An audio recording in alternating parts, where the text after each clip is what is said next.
พวกเขาพบกันชั่วคราวเด้อจากกันชั่วนิรันดร์บ่ฮู้ว่าสิเห็นกันอีกบ่ถ้าเห็นกันอีกกว่าสิลื้อฟื้นความทรงจำก็ต้องอาศัยกรรมดีทำรวมกันจึงจะไม่เห็นกันอีกบางคนก็สามารถปฏิบัติรู้เห็นได้บางคนก็บ่ได้มันสะท้อนกลับมาทางนี้บ่ต้องเอ็กโคดอกกูดังอยู่แล้วโดยเฉพาะด่าคนได้เอ็กโคบักห้าได้เอ็กโคเลยดิบักห้านี่เดี๋ยวมันสะท้อนกลับกรรมอันใดที่พวกเขาเฮ็ดไว้บ่ว่าดีบ่ว่าเลวล้วนแล้วแต่เฮาต้องได้รับผลของมันแต่ว่าทุกๆคนสามารถที่สิหนีออกจากกรรมเก่าได้ทั้งนั้นแหละหนีออกจากกรรมเก่าได้เพียงแต่ว่าเฮาบ่ไปคิดถึงมันอย่าคิดถึงดีก็บ่เอาเดี๋ยวนี้เลวก็บ่เอาจังว่าอย่าวิธีดับสัญญาหรือว่าหยุดคิดก็มีแล้วมีแต่เอาแบบเนื้อแน่นๆแก่นๆดุๆให้เด้ๆแต่ละคนนี่นะบ่ได้ให้ออมค้อมเด้วิธีฝึกหัดให้อยากให้ทุกคนน่ะพ้นออกจากความกายความเวียนว่ายตายเกิดพ้นออกจากทั้งหลายทั้งปวงที่ว่าคำว่าทุกข์นั่นเองอยากให้ทุกคนพ้นออกเลยเด้บ่ได้ให้มาสนใจเกิดเป็นนั่นเป็นนี่บ่ได้มาฝึกหัดปฏิบัติเพื่อว่าสิให้แม้กระทั่งพระอรหันต์ก็บ่ให้เป็นพุ่นเด้อะไรจังว่าให้มีแต่เอาเนื้อแน่นๆแก่นๆมันให้เลยแต่ครูว่า เฮาเห็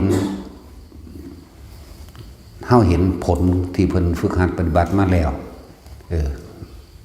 เฮาก็อยากเป็นเหมือนเพิ่นเนาะอยากเป็นคือกันกับเพิ่นเฮ็ดจังได๋สิได้คือเพิ่นเนาะส่วนมากก็คิดแล้วก็ยอดมันเด้อถามต้นเหตุถามวิธีทำที่เพิ่นเป็นมาซะก่อนกว่าสิสำเร็จได้มันบ่แม่นของง่ายเพิ่นแลกมาทุกวิถีความทุกข์ยากลำบากอดอยากแบบใดไปลำพังแต่เพียงผู้เดียวกว่าสิได้วิธีที่รัดสั้นแล้วก็ง่ายแล้วก็เหมาะสมกับทุกๆคนนั่นแหละถามเพิ่นเบิ่งหม้องนี้ก่อนใน30กว่าปีนี่กับพวกเฮามาแค่รัดเอา5นาทีนี่มันไกลกันบ่30กว่าปีเป็นจักชั่วโมงเป็นจักหน้าที่เป็นจักวินาทีแต่ว่าถ้าพวกเขามาตั้งใจเฮ็ดแค่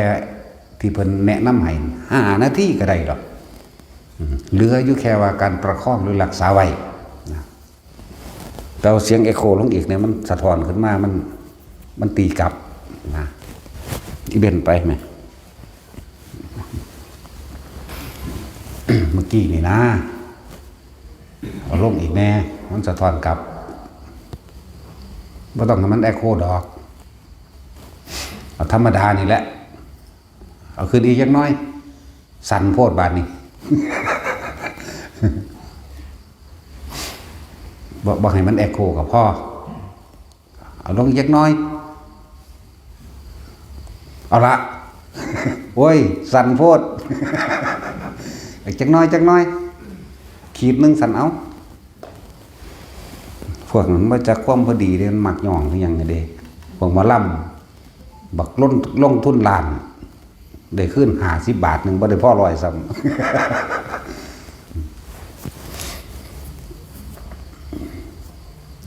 ที่ฝึกหัดปฏิบัติให้แต่ละคนเป็นของที่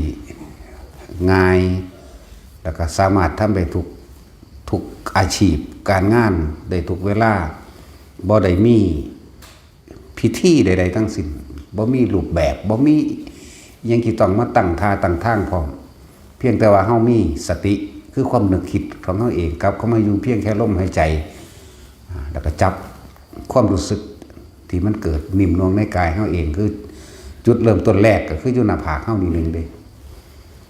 หมายเอาบ่ให้ทุกคนเกิดเลยเด้นี่บ่ได้เอาได้ซ้ำสิไปสวรรค์สั้นนั่นสั้นนี่ไปเกิดเป็นพรหมบ่ไปเกิดอยู่สวรรค์บ่ไปเกิดอยู่หรือสิกลับมาเกิดเป็นเจ้าฟ้ามหากษัตริย์จักรพรรดินี่บ่เอาเกิดเป็นหยังกะสร้างมันทุกข์ทั้งนั้นรวยป่วยคือเขาหิวคือเขาร้อนหนาวปวดหัวปวดแขวคือเขานั่นแหละอะไรจะเกิดมารวยหรือบ่รวยก็ดี ตอนนี้มันเกิดแล้วมันเลือกบ่ได้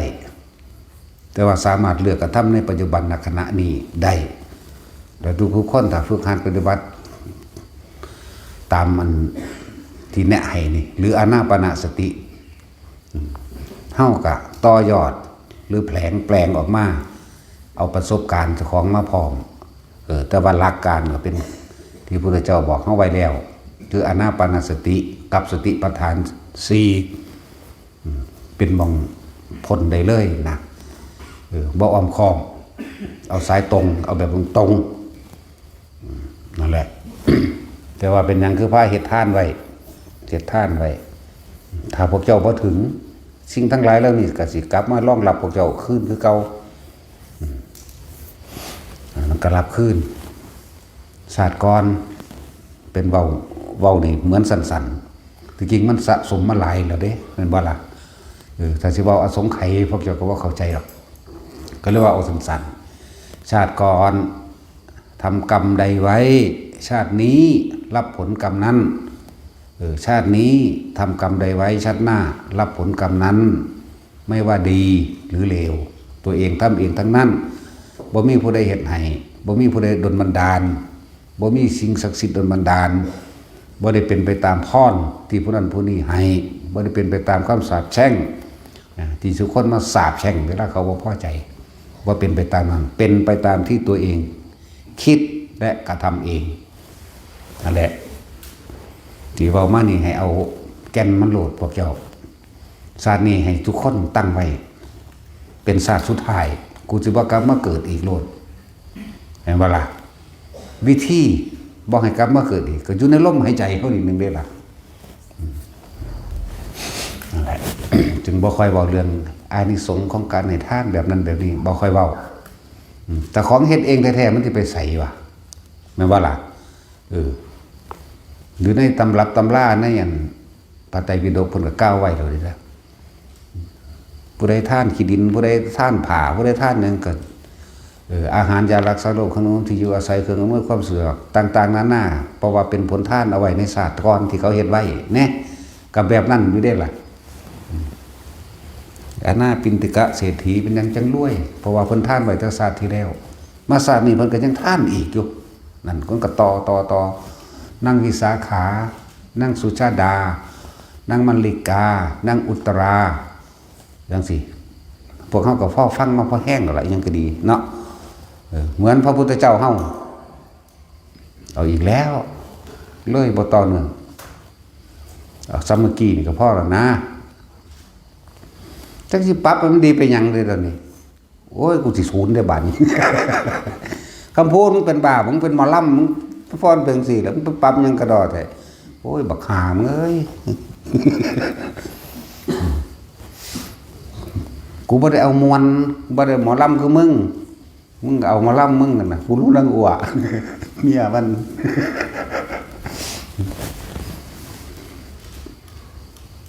พอแล้วเด้อบ่ต้องปรับอีกเอาซ้ำนี้ละเนี่ยยังปรับอีกอยู่สั่นปั๊บบัดนึงอะไรทั้งวายทุกคนนั่นตั้งใจเฮ็ดในตัวเองนั่นแหละสิ่งเหล่านี้เป็นสิ่งที่พวกเฮากำหนดเองได้ตัวเฮาเองความเสื่อหรือความคิดบ่มีไผบังคับไผใดเด้แต่ว่าแต่เฮาคิดพิจารณาใครควรจากประสบการณ์จริงในชีวิตจริงของเจ้าของที่แสดงมาเรื่อยๆที่พวกเฮาได้ยินได้ฟังมาเรื่อยๆนี่สมมุติบ่สมมุติละเอาของจริงโดดตั้งแต่เฮาไปให้ทานมานี่ไปให้ทานตามวัดตามว่าต่างๆและหลายๆทุกสถานที่ที่เคยไปมีแต่ขอเด้นั่นว่าใส่ซ่อง100ขอเป็นพันๆล้านขอรวยขอให้ลูกได้เป็นเจ้าเป็นนายมีอาชีพมั่นคงข ขอบ่ให้ตัวเองเจ็บไข้ได้ป่วยขอให้เทวดารักษาขอสวรรค์วิมานขอแม้กระทั่งว่าไปเกิดเป็นลูกเป็นพ่อเป็นแม่เป็นหลานกันอีกมีแต่ขอกับขอไปอีกเกิดพบใดชาติใดนะมันไม่ได้รู้เรื่องอย่างมันว่าล่ะเกิดพบใดชาติใดก็จะให้ทุกข์ให้ยากเด้อขอให้เกิดมาเป็นผัวเป็นเมียเป็นพ่อเป็นแม่เป็นลูกกันอีกเด้อเพราะน่ะบ่ฮู้จักบ่พุทธเจ้าบ่ได้สอนว่าให้ไปเกิดสวรรค์บ่ได้สอนว่าไปเกิดพรหมโลกเลยเพิ่นให้ไปจุดเดียว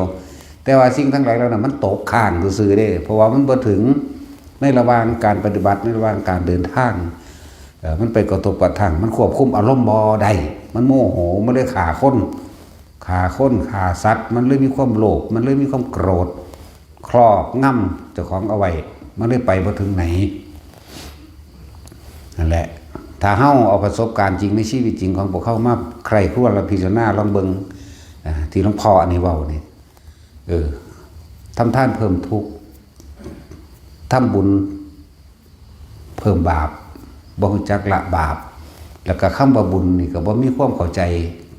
บุญแปลว่าหยังบุญได้รับความรู้สึกแบบใดก็บ่มีใครเข้าใจบาปแปลว่าจังใดบาปได้รับความรู้สึกแบบใดก็บ่เข้าใจมีแต่ว่าเอาผลของมันแต่บ่ได้เฮ็ดบ่ตึกใจตกนรกหลวดจังแม่นยังเนาะแต่ผู้ใดเฮ็ดตึกใจโอ้ยหล่าเอ้ยไปสวรรค์ชั้นฟ้านี่แค่นี้นึงมั้ยนั่นแหละบุญคือความสงบเย็นอันเกิดจากการให้ทานแล้วต้องบ่หวังผลในทานบ่มีจิตผูกพันในผลในทานบ่ได้มุ่งการสังสมในความอยากได้นั่นอยากได้นี่อยากเป็นเทวดาอยากเป็นผู้มีฤทธิ์มีเดชอยากเป็นนั่นนี่อยากได้อยากดีอยากมีและอยากเป็นถ้าทุกคนยอมรับว่าตัวเองเคยเห็นมาแบบนี้คำว่ายอมรับนี่คือยอมรับต่อของเองว่าต่อของเคยเห็นได้มันจึงจะบ่ถูกความเชื่อเข้ามาครอบงำความเชื่อเข้ามาหลอกลวงความเชื่ออันเกิดจากคนผู้อื่นเขาซาลือมาเขาบอกมาว่าโอ้ยอาจารย์องค์นั้นดีเด้เพิ่นดูดวงแม่นเพิ่นบอกหวยแม่นเฮ็ดหยังถึกเบิดเด้นี่ความเชื่อแล้วถ้าเฮาพิจารณาในตัวเองเพราะว่าหยังเป็นเหตุให้เฮาไปหาเขาความโลภของตัวเองความอยากได้อีหยังมาได้โดยง่ายคนเฮามันมักง่ายทุกคนก็มักนั่นเบิดนั่นแหละจังได้ง่ายๆกูบ่ต้องลงทุนลงแห้งลงกำลังอีหยังมากไปละบัดนี้ก็ไปใส่ซ่องให้เขาก็บอกเฮ็ดนำเขาเฮ็ดนำเพราะว่าหยังเฮ็ดนำเพราะว่าอยากรวยคำว่าพ้นทุกข์พ้นยากของคนซุมื้อนี่หรือสมัยใดก็ช่างเถอะกิเลสตัวเดียวกันคือรวยนั่นเองคือรวยคือมีทรัพย์สมบัติทุกอย่างได้รับเครื่องอำนวยความสะดวกทุกอย่างแต่ว่าบ่ได้คิดถึงตรงว่าเกิดแล้วนี่จะรวยหรือจนก็ช่างต้องแก่ต้องเจ็บต้องป่วยสุดท้ายก็ต้องตายพลัดพรากจากสิ่งที่รักตายจากบุคคลที่เฮาฮักหรือบุคคลที่เฮาฮักเฮาเคารพเฮานับถือตายจากเฮาเองนั่นบ่ได้คิดพอจุดมองนี้มันนั่นแหละแต่ว่าให้แต่ละคนพิจารณาเข้ามากูเป็นจังซั่นอีหลีนั่นแล้วกูก็ขอมาตลอดแล้วกูได้ตามที่กูขอบ่เห็นบ่ล่ะถ้าได้มันบ่ได้มีหม่องกองไว้เด้เพราะว่าผู้ใดก็ขอเป็นเบิดโลกนี่บ่ได้ว่าแต่คนในศาสนาพุทธธรรมะนี่แปลว่าความจริงของทุกชีวิตสรรพสัตว์ล้วนแล้วแต่ปรารถนาความสุขเหมือนกันทั้งเบิดคนประเทศใดก็สร้างสัตว์ตัวใดก็ตามเหมือนกันปรารถนาความสุขเบิดนะแต่ในความสุขนั้นของคนตัดออกมาว่าอยากได้อยากเป็นเศรษฐีอยากมีเครื่องอำนวยความสะดวกต่างๆสารพัดสารเพวัตท่านอีหยังเขาสาธุเด้อผู้ขาคนทุกคนยากขอให้ผู้ขาถูกแจ็คพอตนั่นเถิดให้ได้ใส่หนี้ใส่สินเฉพาะได้ส่งลูกเต่าเราหลานเลี้ยนเป็นหนี้ทกสเป็นหนี้นั่นนี่ไปสารพัดแต่ขอเอาเนาะ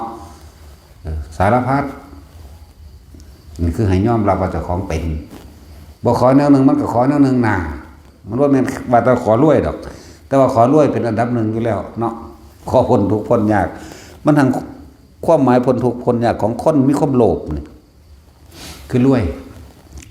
คือมีทองหลายคือมีเงินหลายคือมีขี้ดินขี้ดอนหลายมีทรัพย์สมบัติหลายอยากไอ้คนมาเป็นคนใส่เนี่ยคนอยู่ใต้อำนาจตนเองนี่คือความหมายของคนต้องสั้นแล้วคนละแบบกันเด้ก็ว่าพ้นทุกข์พ้นยากความหมายของพระพุทธเจ้าคือพ้นจากการเกิดมันเด้ก็เลยอย่างกันเอาปีฟีดหน้าเบิ่งอันหนึ่งเด้อแต่ละคนแต่ของเป็นบ่แต่ของเป็นแบบนั้นบ่เคยทำท่านเพิ่มถูกบ่ท่านแต่ขอเอาเงินใจซ่องเขาเท่าได้กระสร้างขอตะพื้นตะพื้นถวายผ้าหรืออันใดกระสร้างในเทศกาลที่ว่าเป็นบุญนั่นน่ะบ่รู้จักแม้กระทั่งคำว่าบุญซะด้วยซ้ำไปนั่นแหละถ้ามันได้จริงๆมันบ่มีหม่องกองไว้ของที่ได้มานั่นทับเตาเองตายเบิดถ้ามันได้จริงๆคนสิบ่ทุกข์มีเสมอกันบ่มีคนป่วยบ่มีคนแก่เฒ่าชราบ่มีคนตายพร้อมเห็นบ่ก็มันขอได้เด้ซั่นแต่ความเป็นจริงแล้วมันบ่ได้นี่ก็เอามาคิดเบิ่งตัวแหละมันจึงฟังธรรมคือคำสอนพุทธเจ้าอันแท้จริงบ่เข้าใจอีกอย่างนึงก็ขึ้นเนื่องด้วยกับว่าเฮานั่นเขาผิดหม่องบ่มีผู้ใดกล้าเว้าความจริงมีแต่ถูกหลอกลวงเขาก็หาตั้งแต่ของมาตัวขายก็เขาอยากรวยนั่นแหละแต่พวกเจ้าก็อยากรวยอีกคือกัน มีรุ่นพันล้านรุ่นเนื้อดวงเรื่องรุ่นเนี่ยป้องกันเจ็บกันตายบ่ธรรมดาเด้รุ่นเนื้อดวงรุ่นโชคลาภรุ่นท่านใจรุ่นนั่นรุ่นนี้ถูกหลอกเบิดเด้อนั่นแหละบนเฮาลองหันเข้ามาเบิ่งมาเอาธรรมอันนี้ไปประกอบความคิดเห็นเจ้าของกับความจริงของชีวิตจริงเจ้าของเด้อตะกี้เฮามีแต่ขอถ้ามันขอได้มันก็เป็นคือเพิ่นว่าบ่มีคนเจ็บคนป่วยบ่มีผู้ใดทุกข์บ่มีคนพิการบ่มีผู้ใดตายพร้อมแม่นบ่ล่ะจังซั่นแหละบัดนี้มันบ่แม่นแต่ธรรมะพระพุทธเจ้าว่าสิ่งใดสิ่งหนึ่งเกิดขึ้นเป็นธรรมดาความจริงของสัตว์โลกนี่สิ่งนั้นก็ต้องแตกดับเป็นธรรมดาการพบคือการเริ่มจากการเกิดคือการลืมตายคนเฮาเกิดปั๊บมันเริ่มตายแล้วเด่นคนเฮาเห็นกันปั๊บนี่คือเฮาเห็นกันเดี๋ยวนี้แหละมื้ออื่นก็สลายแล้วนี่เนาะเริ่มจากอันนี้คือนี่คือสัจธรรมความจริงที่พวกเฮานั่นมองข้ามเพราะความโลภความอยากได้อยากรวยบังตาเลยเฮ็ดไปทั่วทิพย์มาหาพระก็มาขอพระค้นก็ขอพระพุทธรูปก็ขอเอาไปมาขอไปน้ำหลักเสาหัว ขอไปน้ำห้าวหัววัดนั่นแหละ ก็มีขอไปน้ำศาลหลักบ้านหอปู่ตาเจ้าบงเจ้าบ้านแบบสารวัตรถ้าจะว่าไปขอไปเขามาบริจาคนั้นขอน้ำงูน้ำเหี่ยวไปขอน้ำหนักนั่นแหละขอน้ำงูขอน้ำขุดขอน้ำนกหลายสารพัดถ้าจะว่าไปขอน้ำหอดฉีนขาก จับมันหงายทองขึ้นมาออกเนาะตัดสินพอใครกันเบิ้งได้บัดนี้เพิ่นบู๊มันบังตาขนาดนั้นเด้ก้อนเหล็กน้ำหอดฉีนขากนะสั่นแล้วเราไปมันละกกกล้วยกกยังกระรูปไปขาวจุนพูนกกไปกูอยู่ดีปี้สุกแล้วต้นใดเป็นตะขังต้นโพก็ไปหาเอาแป้งไปลูบไปท่ามันมันขิวมันเหม็นมันบ่มักดอกนั่นแหละให้คิดเบิ่งอันนี้เรื่องนึงให้พวกแก้วน้อมเขามาเบิ่งถ้ามันคอได้ถ้ามันเป็นไปได้คนนี่บ่เฒ่าเนาะบ่ป่วยพร้อมบ่พิการแล้วก็บ่มีผู้ใดตายจากเจ้าของมันสิอยู่เป็นจังซั่นเลยแล้วก็พวกเจ้าก็เบิ่งแน่โลกนี่น้อยๆนึงเด้มันสิอยู่จังได๋คนว่าคนพวกรุ่นก่อนๆขอมาก่อนเฮาอีกเนาะขอแล้วก็ตายขอแล้วก็ตายพวกเฮาก็คือกันขอแล้วก็สิไปตายคือกันนั่นแหละบ่เหลือหน้าคนที่ได้หนีเกิดมาเท่าใดก็ตายเบิดล่ะคนทั้งโลกนี่สัตว์ทั้งโลกเกิดเท่าใดตายเท่านั้นบ่เหลือนี่แหละเพิ่นจึงให้เฮาศึกษาธรรมะในอริยสัจ4 สิศึกษาให้เห็นอนิจจังคือทุกสิ่งทุกอย่างเนี่ยเกิดขึ้นมาแล้วเนี่ยล้วนแล้วแต่มีความแปรเปลี่ยนไปเกิดขึ้นแล้วก็แปรเปลี่ยนไปสู่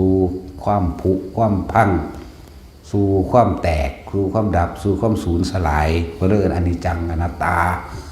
ให้พวกเข้าใจคำว่าอนิจจังอนัตตานี่คือธรรมชาตินี่คือธรรมะคนเกิดแล้วแก่เจ็บตายสัตว์เกิดแล้วแก่เจ็บตาย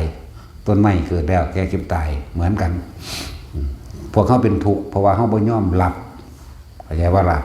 เพราะเลยอนิจจังทุกขังอนัตตาพวกเขาบ่ยอมรับสภาพที่มันแปรเปลี่ยนไปพวกเขาอยากให้มันคงอยู่จังซั่น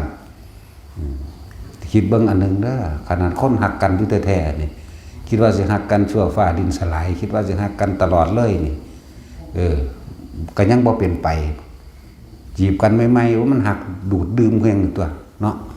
อยู่ไปอยู่มาเห็นบ่การกระทำนี่ในระหว่างทำการตอนแรกหักกันคิดฮอดกันหลายอยากอยู่น้ำกันตอนมาอยู่น้ำกันเอาไปเอามานี่มันเริ่มสร้างกันแล้วนี่เห็นว่าล่ะเอาไปเอามาก็ยังป่ากันเลิกกันบางคนก็ป่วยตายก่อนก็มี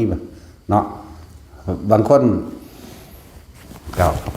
บ่ป่วยละ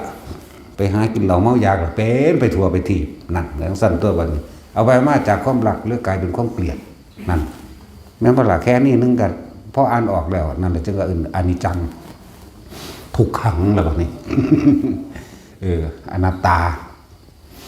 อันนี้ถ้าเฮาเข้าใจคำว่าอนิจจังกับอนัตตาได้แล้วความทุกข์เฮาก็สิคอยผ่อนคลายลงนะแล้วก็เรียนรู้ศึกษาเพิ่นว่าทุกข์คือหยังทุกข์คือความสภาวะร่างกายที่ทนได้ยากหิวร้อนหนาวเคลื่อนที่ไปได้ยากหมายถึงแก่ชรา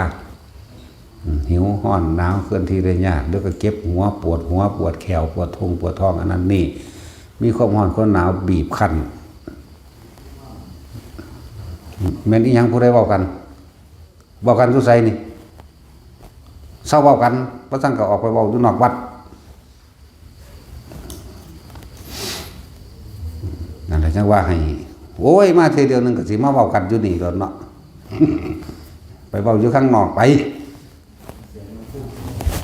ฮะข้างนอกได้อีกนี่ไหม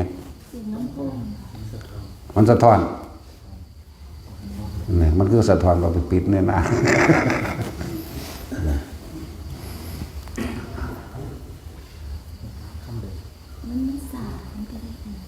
ดีไม่เหรอ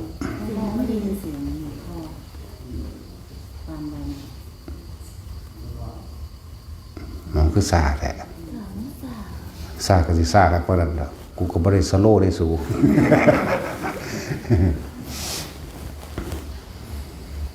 จังว่าเอาไปคิดพิจารณาเบิ่งแต่เฮายอมรับเกิดแล้วต้องแก่ต้องเจ็บต้องตายแต่เฮายอมรับแล้วก็หาวิธีออกทุกพอหิวทุกพอร้อนทุกพอหนาวทุกเพราะว่าป่วยนะบ่แล้วก็สุดท้ายทุกข์ก็นั่นอีกทุกข์เพราะว่าย่านตายแต่ก็ต้องตายแต่เฮาฝึกหัดแล้วสาเหตุแห่งทุกข์คือหยังบัดนี้ทุกขังอริยสัจจังคือหยังนี่แหละความจริงของสัตว์ทั้งหลายที่เป็นทุกข์เพราะว่าความเกิดแล้วต้องแก่ต้องเจ็บต้องป่วยต้องไข้สุดท้ายแล้วก็ต้องตายสาเหตุทุกขสมุทัยโยคือหยังความอยากโตเดียวเลยความอยากอยากได้ดังใจบ่มีผู้ใดอยากป่วยแต่ก็ต้องป่วยต้องแก่บ่มีผู้ใดอยากหิวแต่ก็หิวบ่มีผู้ใดอยากร้อนอยากหนาวแต่ก็ต้องร้อนต้องหนาวเป็นไปตามธรรมชาติความอยากมีตั้งแต่อยากแบบนี้แบบสมหวังอยู่ตลอดแบบพอใจอยู่ตลอดนะแต่ว่ามันบ่เป็นไปธรรมชาติของมันก็ต้องอันเกิดแล้วก็ต้องแก้ต้องเก็บต้องตายนั่นแหละสาเหตุของเฮาก็เลยยึดเพราะว่าเฮาบ่ยอมรับอนิจจังอนัตตาเฮาเลยเป็นทุกข์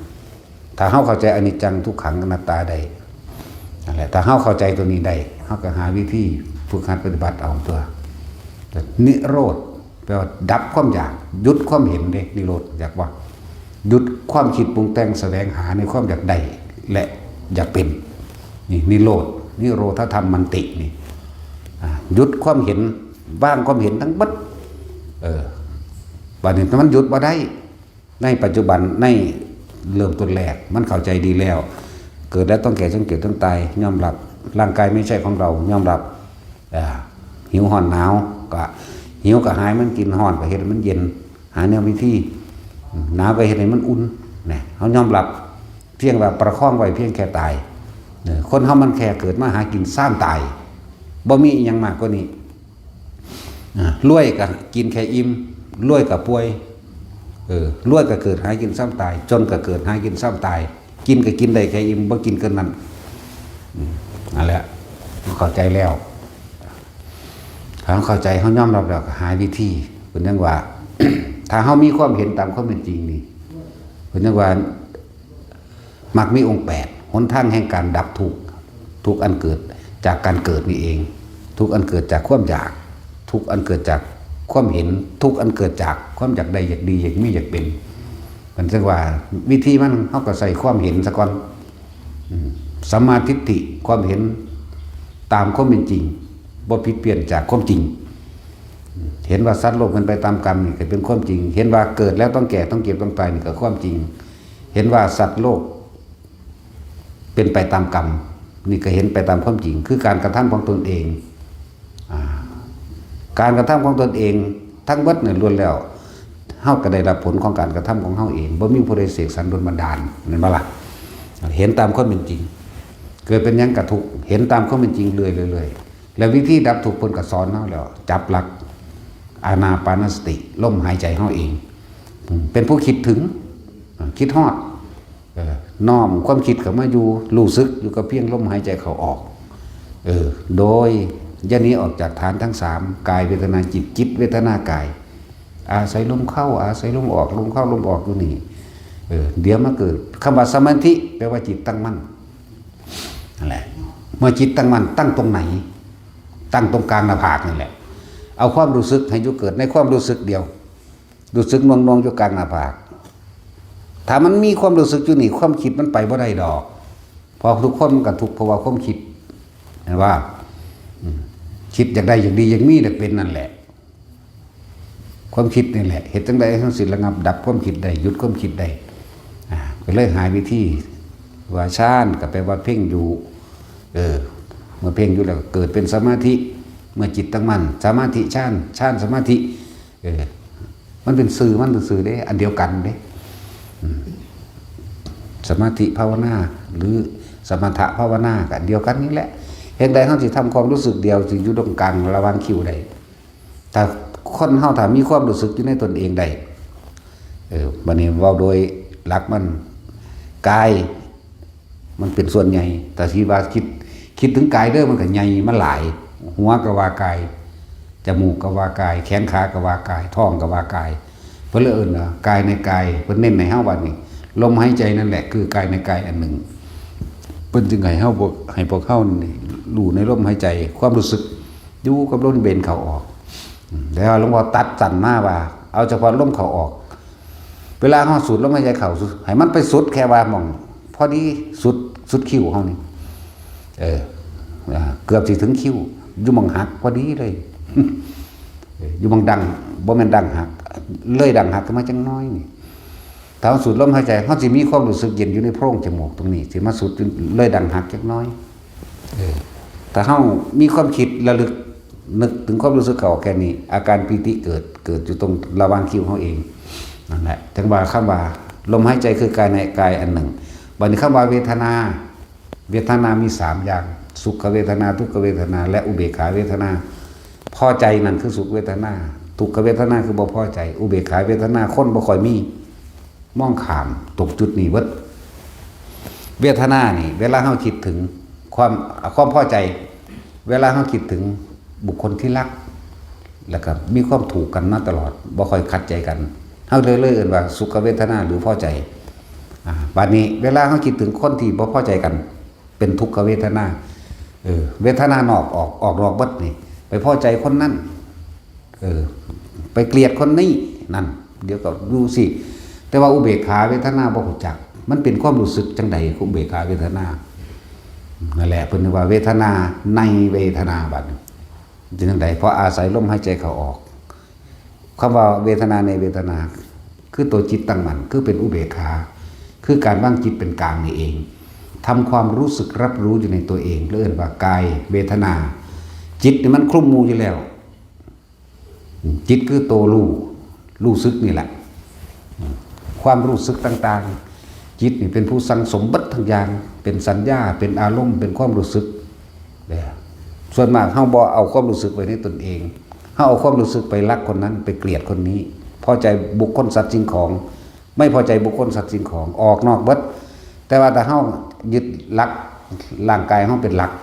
กายเวทนาจิตเวทนากายรวมแล้วเป็นความรู้สึกตัวรับรู้ในความรู้สึกอยู่ตรงกลางระหว่างคิ้วนี่คือเบื้องต้นแต่คนฝึกไปนานแล้วความรู้สึกนิ่มๆหน่วงตรงกลางระหว่างคิ้วก็เริ่มแพร่กระจายออกตรงกลางระหว่างหน้าผากหรือบางที่มันก็เคลื่อนขึ้นบนหัวหนึบหน้าเพื่อมือเศร้าบางที่ก็คือบอนบางคนก็ว่าบอนบางคนก็ว่าต้นบางคนก็ว่าคือลมหัวกุดหน่อยหมุนดึงหัวบางที่มันก็เย็นว่าก็ตรงกลางระหว่างสมองเด็กถูกทั้งหมดอันนี้ถูกต้องทั้งหมดว่าบางคนก็ถามว่าให้เอาอยู่จุดไหนเอาความรู้สึกในกายแม้นอยู่ตรงกลางระหว่างคิ้วแม้นหน้าผากบนหัวหรือกลางสมองทำความรู้สึกอยู่ในความรู้สึกที่มันเกิดในกายนั่นเองอย่าหนีออกจากเลื่อนกายเพิ่นเอิ้นว่าวิหารธรรมมั่งเฮาบอกให้เรียกว่าเลื่อนแห่งใจหรือความรู้สึกแห่งที่ใจเฮาสัมผัสใดนั่นเองอาการของอุเบกขาเวทนาก็คือนิ่มๆนวลๆนี่เองนวลๆบนหัวกับสังกลางหรือระหว่างทำกลางอกกระชางนี่แหละจังว่าคำว่าความรู้สึกของอุเบกขานี่คนเฮาบ่ค่อยเห็นบ่เคยพบบ่เคยพอเนาะจังว่าให้จับจุดเฮ็ดแค่นี้แหละจะไปเฮ็ดหลายเฮ็ดอันใดอันหนึ่งเฮ็ดอันเดียวสมาธิแปลว่าจิตตั้งมั่นตั้งตรงไหนตั้งตรงกลางระหว่างคิ้วนี่แต่มันเกิดความรู้สึกอยู่นี่แต่มันขยายออกตรงกลางหน้าผากก็อยู่ความรู้สึกอยู่นี่ถ้ามันขึ้นหัวก็อยู่หัวถ้ามันโลกกลางสมองอยู่กลางสมองถ้ามันเคลื่อนมาหน้าอกก็อยู่หน้าอกทำความรู้สึกอยู่ในนี่กายเวทนาจิตเวทนากายร่วมไหลกันไปไหลกันมาอยู่แค่นี้มันสิไปใส่ความคิดมันไปบ่ได้ไหมถ้ามันสิคิดไปเขาก็ดึงกลับมาลมหายใจก่อนอย่าว่าล่ะที่บอกแต่ละคนเอาไว้มาตลอดเกิดยังขึ้นกระชานเกิดยังขึ้นกระชั่งพวกเจ้าคิดถึงลมหายใจไปก่อนตัดความคิดออกให้เบิดการที่หยุดความคิดเอาความคิดหยุดความคิดบ่ได้เด้มึงคือคิดเดี๋ยวนี้มึงเศร้าคิดแต่แม่นั่นแหละมันกำลังคิดหนักก็เก่าอีกแถมสั่งบังคับมันอีกแต่ว่านี่บ่ต้องคิดอย่างกลับมาลมเลยแต่มันยังมากสูดลมหายใจเขาลึกๆแห้งๆต่อไปแล้วคอยพ่อนออกสูดเขาพ่อนออกเฮ็ดไปเฮ็ดมาเดี๋ยวมันก็คอยหายจางคายจากการไปคิดถึงบุคคลสัตว์สิ่งของเองอันนี้เว้าเน้นๆให้ทุกคนเลยเด้นี่บัดนี้คนที่เฮ็ดไปแล้วบัดนี้เทียบเอาตอนที่เฮาน่วงอยู่หน้าผากน่วงอยู่บนหัวนี่กับตอนเฮาคิดถึงผู้อื่นนั่นบุคคลสัตว์สิ่งของต่างๆนั่นน่ะอันใดดีกว่ากันก็มาเทียบตัวบัดนี้อันใดสงบอันใดลมเย็นกว่ากันอันใดเป็นบุญกว่ากันบุญคือความสงบเย็นนี่แหละความหมายสามารถสัมผัสรู้สึกได้ในกายตัวเองตัวจิตมันเป็นสื่อมันซื่อดอกตัวจิตนั่นน่ะคำว่าจิตจังนั้นจิตจังนี้เฮายังแปลบ่ถูกอยู่แต่ว่าก็ให้ความเห็นแต่ละคนเอาไปเทียบในตัวเองแหละแต่ความรู้สึกตัวนี้น่วงอยู่นี่นั่นแหละจิตก็อยู่นี่แหละรับรู้ว่ารู้สึกว่าเย็นนิ่มนวลอยู่นี่อยากรู้ว่าจิตเป็นจังใดพ่อเทียบให้พ่อเข้าใจทุกคนมีบ้านคิดถึงบ้านเป็นรูปบ้านในของที่มันเป็นสัญญาจำไว้ในใจในตายแล้วมันบ่นั่นแหละจิตตอนนี้จิตไปอยู่บ้านผู้ใดมีรถคิดถึงรถจิตไปอยู่รถจากว่าล่ะผู้ใดมีหน้ามีสวนมันสวนอ้อยสวนยางคิดถึงสวนมันสวนอ้อยจิตไปอยู่สวนมันสวนอ้อยสวนยางการมาลมหายใจคิดถึงลมหายใจวืดขึ้นมาจิตมาอยู่นี่จากว่าล่ะมันบ่ได้คือคิดถึงบ้านถ้าคิดถึงบ้านพวกเราเป็นห่วงปรุงแต่งต่างๆนานาสารพัดบางทีก็ภูมิใจกับบ้านบางทีก็บ้านบ่ทันได้เสร็จบ่ทันได้แล้วบางทีก็ย่านนั้นย่านนี้ย่าน ไฟส่งไฟสดไฟหมงไฟใหม่ย่านไปนี่มันปรุงแต่งคิดถึงสวนยางก็เหมือนกันย่านเขาไปลักกี่ยางคิดถึงสวนอ้อยก็ย่านเขาไปแอบเผาหรือจะเผาเองมื้อนั่นแหละเนาะคิดถึงสวนมันก็เหมือนกันนี่ความคิดนึกสิปรุงแต่งขึ้นแต่คิดถึงลมหายใจแล้วปรับกลับเข้ามาลมหายใจเกิดความรู้สึกนิ่มนวลอยู่นี่มีแต่ความสงบเย็นบ่ได้กังวลอย่างเดียวปัจจิตมันเป็นกลางมันรับรู้แห่งความรู้สึกที่เป็นกลางเป็นอุเบกขาเนี่ยจังหวะเน้นย้ำให้ทุกคนเอาหัวใจมาโหลดอันอื่นๆกับผ้าเห็ดอยู่เห็นบ่ล่ะเขาบ่คอยสนใจเรื่องพิธีอันนั้นอันนี้ปานใดเอาสัตว์เรื่องจิตเลยผู้ใดเข้าใจหลักจิตเข้าใจหลักความคิดผู้ใดควบคุมความคิดได้ผู้นั้นก็ได้แล้วซึ่งหลักธรรมต้องไปหาหลักอันอื่นอีกบ่ต้องไปฝึกวิธีใดอีกก็ได้ดอกพอฝึกมาเบิดแล้วล่ะอันนี้ก็ดีฝึกมาเบิดแล้วกรรมฐาน40อย่างที่เป็นเบิดแต่ว่าพวกเข้านั่นมันมีแต่สิตายไปเบิดแล้วล่ะมันเฒ่าแล้วสิมาพอแนวนี้เอาหม่องมันลดไปหยังเนาะอันนี้เขาทดสอบทดลองมัน30กว่าปีแล้วก็เลยหาวิธีว่าเฮ็ดจังใดเขาสิได้เร็วๆเฮ็ดจังใดเขาสิเอายอดมันโหลดขนาดมันยังมาถามเอาผลมันอยู่ได้เนาะมาถามเฮาแต่ละอันแต่ละอย่างถามเอาผลมันเลยเด้ซึ่งว่าเขาสิสำเร็จรู้ได้ถามเหตุที่เขาเจ้าเฮ็ดมาแหน่เขาเจ้าเฮ็ดสู่มาจากปีแล้วดันดนมาจากปีแล้ววันนี้เอาวิธีที่ง่ายที่สุดมาให้แล้วพากันเฮ็ดเอาตัวเนาะนั่นแหละจังว่าซ้ำสวรรค์นี่บ่เอาแต่ผู้ใดทรงชาติเป็นจังว่าสวรรค์1 2 3 4 5บ่เอาเลยเฮาเอาปิติเป็นอาหารใจเอาความเป็นว่างจิตเป็นอุเบกขาอย่างวันนี้ว่างจิตเป็นอุเบกขารับรู้ในความรู้สึกนิ่มนวลในตนเองถ้าผู้ใดสั่งสมเผาไปเรื่อยปัญญามันก็เกิดในหันเองถ้าเว้าเรื่องปัญญานี่เด็กก็แสดงให้ฟังนั่นเองยอดของปัญญาเนี่ยยอดแห่งความเห็นทั้งเบิดและยอดแห่งความจริงทั้งเบิดในโลกนี้อนิจจังอนัตตา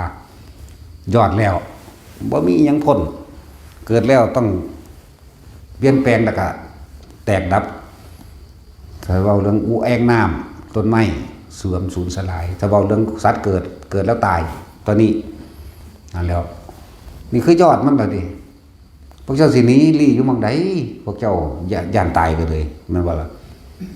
พวกเจ้าสิหนีไปไสยังสิพ้นพวกเจ้าสิไปหาวิธีใดมาป้องกันเอา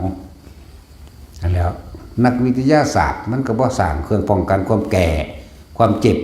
และความตายได้เลยบ่มีสร้างแต่อาวุธมาฆ่าคนตายเร็วๆซ้ำเนาะซึ่งพวกเขาก็ย่านซ้ำบาดนี้เนาะมันยิงมาในแม่นิวเคลียร์กูจะแล่นเอาก้อนหมู่เนาะ ของคนบ่ได้ย่านตายเลยเนี่ย มันก็ละอย่างกันนั่นแหละนักวิทยาศาสตร์มันก็บ่ได้สร้างเครื่องมาป้องกันความเจ็บความปวดความป่วยและความตายและเครื่องป้องกันการเกิดเฮ็ดบ่ได้เพราะความเกิดต่างๆเกิดจากความคิดทั้งนั้นแล้วนักกฎหมายก็บ่ได้ออกกฎหมายมาห้ามแก่ห้ามเจ็บห้ามป่วยและห้ามตายบ่มีตำรวจก็บ่ได้สั่งมาจับความตายไปได้เนาะทั้งสั้นแล้วทุกอย่างบ่มีเครื่องอะไรมาป้องกันได้เลยเฮามาเกิดเองการสิบ่มาเกิดการสิบ่กลับมาเกิดอีกการเจ้าของนี่ได้เฮ็ดเองแม่นบ่ล่ะความคิดนี่บ่มีผู้ใดบังคับกันได้เด้อพวกเฮาต้องเป็นประธานตนเองใจเป็นใหญ่ใจเป็นประธานจงเป็นผู้นำเจ้าของเองเฮามาเกิดเองเด้บ่มีแนวอื่นบ่มีสิ่งศักดิ์สิทธิ์บ่มีพระเจ้าบ่มีอินพรหมทั้งใดมันดลบันดาลผู้ใดเกิดผู้ใดตายใดตัวเองเกิดเองเพราะความอยากของตัวเองนั่นแล้ววิธีการเกิด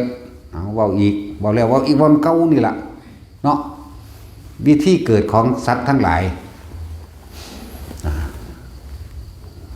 สำหรับคนเลี้ยงลูกเลี้ยงหลานคนเลี้ยงลูกคนมีลูกเป็นห่วงมันเด้มันอยู่กรุงเทพคิดเป็นห่วงกังวลนะมันเนาะจิตมีที่ตั้งอาศัยบุคคลที่เรารักนั่นแหละไปตั้งไปคิดถึงแต่ก็ความคิดนั้นปรุงแต่งนึกไปเป็นห่วงมันเด้อยากให้มันมาอยู่ใกล้ๆเด้อย่างไรเนาะ ย่านเขาตีย่านเขาฆ่าย่านไปกินเหล้าเมายาย่านไปย่านนั้นนี่ในขณะอารมณ์บ่พอใจเกิดล่ะเข้าใจบ่นี่ความรู้สึกที่เป็นห่วงที่กังวลเกิดแล้วพอดีหัวใจวายตายในขณะนั้นปุ๊บแทนที่จิตสิไปมองหันจักบ่แทนที่ว่าสิไปอยู่น้ำเขาบ่ได้อยู่เด้อารมณ์ความรู้สึกในความไม่พอใจตัวนี้ลงเข้าสู่ภพอันเป็นนิริยคติภพทันทีตกนรกเสยได้พวกเจ้าเอ๋ยนี่แหละการไปเกิดในนรกเป็นแบบนี้การไปเกิดเป็นเปรตจะได้หลายที่ทางมองหันหรือเงินหรือส่วนใดส่วนหนึ่งคิดได้คิดเฮ้ยเรื่องใดกูสิได้เนาะถ้าใดมาเลยกูสิเฮ็ดแบบนี้แบบนั้นแบบนั้นแบบนี้คิดไปแม่นบ่เฮามีอารมณ์อยากปรับปรุงอยากเปลี่ยนแปลงอยากเฮ็ดจังซั่นจังสิงามจังสิดีเด้พอดีหัวใจวายช็อกตายในขณะนั้นนั่นแหละวิธีการเกิดของหมู่เปรตนั่นแหละการเกิดเป็นแบบนี้อารมณ์อยากใดอารมณ์โลภไปเป็นเปรตจากว่าอารมณ์นรกคือบ่พอใจนั่นเองเทียบอีกอย่างหนึ่งเวลาเฮาปิดทะเลาะเบาแหว่งผิดกันมาสำหรับพวกสิเกิดในนรกเลยบ่พอใจผิดกันมาอาทิตย์หนึ่งแล้วก็บ่แล้วคิดไข้ควรไตตองกูสิทำลายมึงแบบใดเนาะเวลาใดกระทำนี่เฮาโกรธเกลียดเครียดแค้นบุคคลผู้หวังทำลายเขาให้เสียหายชีวิตและทรัพย์สินนี่อารมณ์ความรู้สึกเขานี่วือขึ้นในตัวเองแต่ตัวเองก็รู้ตัวเองนั่นแหละพอดีใจขาดตอนไปนรกเลยนี่ง่ายแล้วอันนี้ก็ดีบ่แค่ว่าผิดกับคนเด็ดโมโหให้หมานี่ได้ค้อนแล่นไล่ตีหมานี่ศูนย์ให้มันตีนไปอันเกาะเกี่ยวหญ้าหัวลมฟาดพื้นตายซ้ำตกนรกได้นี่เราไปนรกไปแบบนี้เด้โอปาติกะหมายถึงว่าอุบัติขึ้นเลยทีเดียวเกิดแบบนี้เพราะอารมณ์เฮาเองอาศัยความคิดและอาศัยเหตุที่ไม่พอใจบ่พอใจหมาตัวนั้นบ่พอใจคนนั้นความคิดนึกปรุงแต่งไปก็เกิดอารมณ์ความรู้สึกที่บ่พอใจตายในขณะนั้นใจขาดปุ๊บจิตมีที่ตั้งกับหมาตัวนั้นตั้งกับคนผู้นั้นเดียวโมโหสะก่อนอยากบ่แต่ความคิดนึกปรุงแต่งเกิดขึ้นทำให้อารมณ์เกิดขึ้นเมื่ออารมณ์เกิดขึ้นแล้วนั่นแหละตัวภพมันคืออารมณ์ตอนนั้นแหละอย่าเข้าใจว่าตายแล้วจังจะไปเกิดภพมันเฮ็ดไว้ตอนที่เฮาบ่ทันตายตัวเองเฮ็ดเองเด้นี่ว่าวิถีมันเลยวิธีสัตว์ทั้งหลายที่เกิดเลยเด้นี่เพราะภาษาที่เฮาเข้าใจง่ายพร้อมคิดนึกปรุงแต่งไปเอาศูนย์ให้หมาแลนไล่คอนฟาดมันขาไปตำตอนนี้น้อยป๊อกลมหัวฟาดพื้นตายซ้ำนี่โอปาติกะอุบัติขึ้นในมหาเวกีทันทีนรกทันทีใช่ว่าระบาดนี่แหละวิธีการเกิดของสัตว์นรกเกิดแบบนี้วิธีการเกิดเป็นเปรตกะอาศัยความอยากได้สิ่งใดสิ่งหนึ่งหรือหวงสิ่งใดสิ่งหนึ่งเอาหวงเงื่อนนี่แหละไปง่ายดีทุกคนก็พ่อมีบาดมีเลื่อนอยู่หวงเงื่อนได้ลูกไผ่ลูกเขยหลาเนาะแต่สร้างมัน มันบอกมาฟังคว่ำเนาะกูบ่อยากให้มันเงื่อนกูนี่เลยอาศัยคนสองคนสร้างลูกไผ่หรือสร้างลูกเขยกระสร้างกูบ่อยากให้มันนะเห็นได้น้องคิดบ้านกูเงื่อนกูหวงไว้แพงไว้กูหวงไว้แต่ให้อีนั่นก็ตามมันบ่ล่ะกูสร้างมั่งกูอยากให้มันหนีกูอยากให้มันปากันนี่ทั้งโมโหไปพร้อมทั้งโลภบ่อยากแบ่งให้แบ่งหน้าให้เขาบ่อยากแบ่งเงื่อนให้เขาพร้อมนี่อันนี้ก็ของกูอันนี้ก็ของกูมันบ่กูดินอนหลับเสือกตายเนี่ยอารมณ์มันซะเนาะไปเป็นเปรตได้เล่นนี่ก็โอปาติกะอุบัติขึ้นเป็นเปรตเลยอุบัติขึ้นเป็นสัตว์นรกเลยเห็นบ่นี่เปรตเลยเด้สัตว์นรกเลยเด้วิธีการเกิดของสัตว์เดรัจฉานเป็นจังไดพวกเจ้าร่ำรวยกำลังอวดอ้างทรัพย์สมบัติเงินทองลดล่ามาคีเจ้าของเองอวดจากว่าอยากอ้างเขากูซื้อที่ได้ถือนั่นนะทั้งสันทั้งสี่ปลูกนั่นผู้นี้ยังก็งามเบิดของกูนั่นน่ะของศูนย์ไปสร้างสันสิไปเบิ่งมาขอหน้ากูเด้อไปเบิ่งสวนกูเด้ออ้าง จักว่าล่ะเนี่ยไปนอนหลับตายในอารมณ์ข้างคนอย่าว่าจิตมีที่ตั้งใสคนเฮาสิอวดอันใดอันหนึ่งก็ต้องมีภาพจำเห็นบ่ภาพจำหน้าเจ้าของสวนเจ้าของหรือรถเจ้าของที่อยากอวดนั่นแล้วภาพจำเด้นะครับ ตอนที่บรรยายไปอยากอ่านเขาอยากให้เขาเห็นนำเจ้าของได้เป็นผู้เห็นเองเห็นบ่เจ้าของได้เห็นเองบางหันบางนี้พยายามสิอธิบายว่าเป็นได้ต้นบักม่วงกูดกเจ้าของได้เห็นเองแล้วเดี๋ยวนี้ก็รู้สึกอิ่มเอิบพอใจว่าได้อ่านเขาอวดเขามานอนหลับเสือกตายซ้ำนั่นสัตว์เดรัจฉานอยากบอกเจ้าของได้เห็นเองปรุงเองคิดเองแม่นบ่คิดออกบ่เด้อนี่คิดออกบ่เนี่ยคอนคิดออกบ่ล่ะ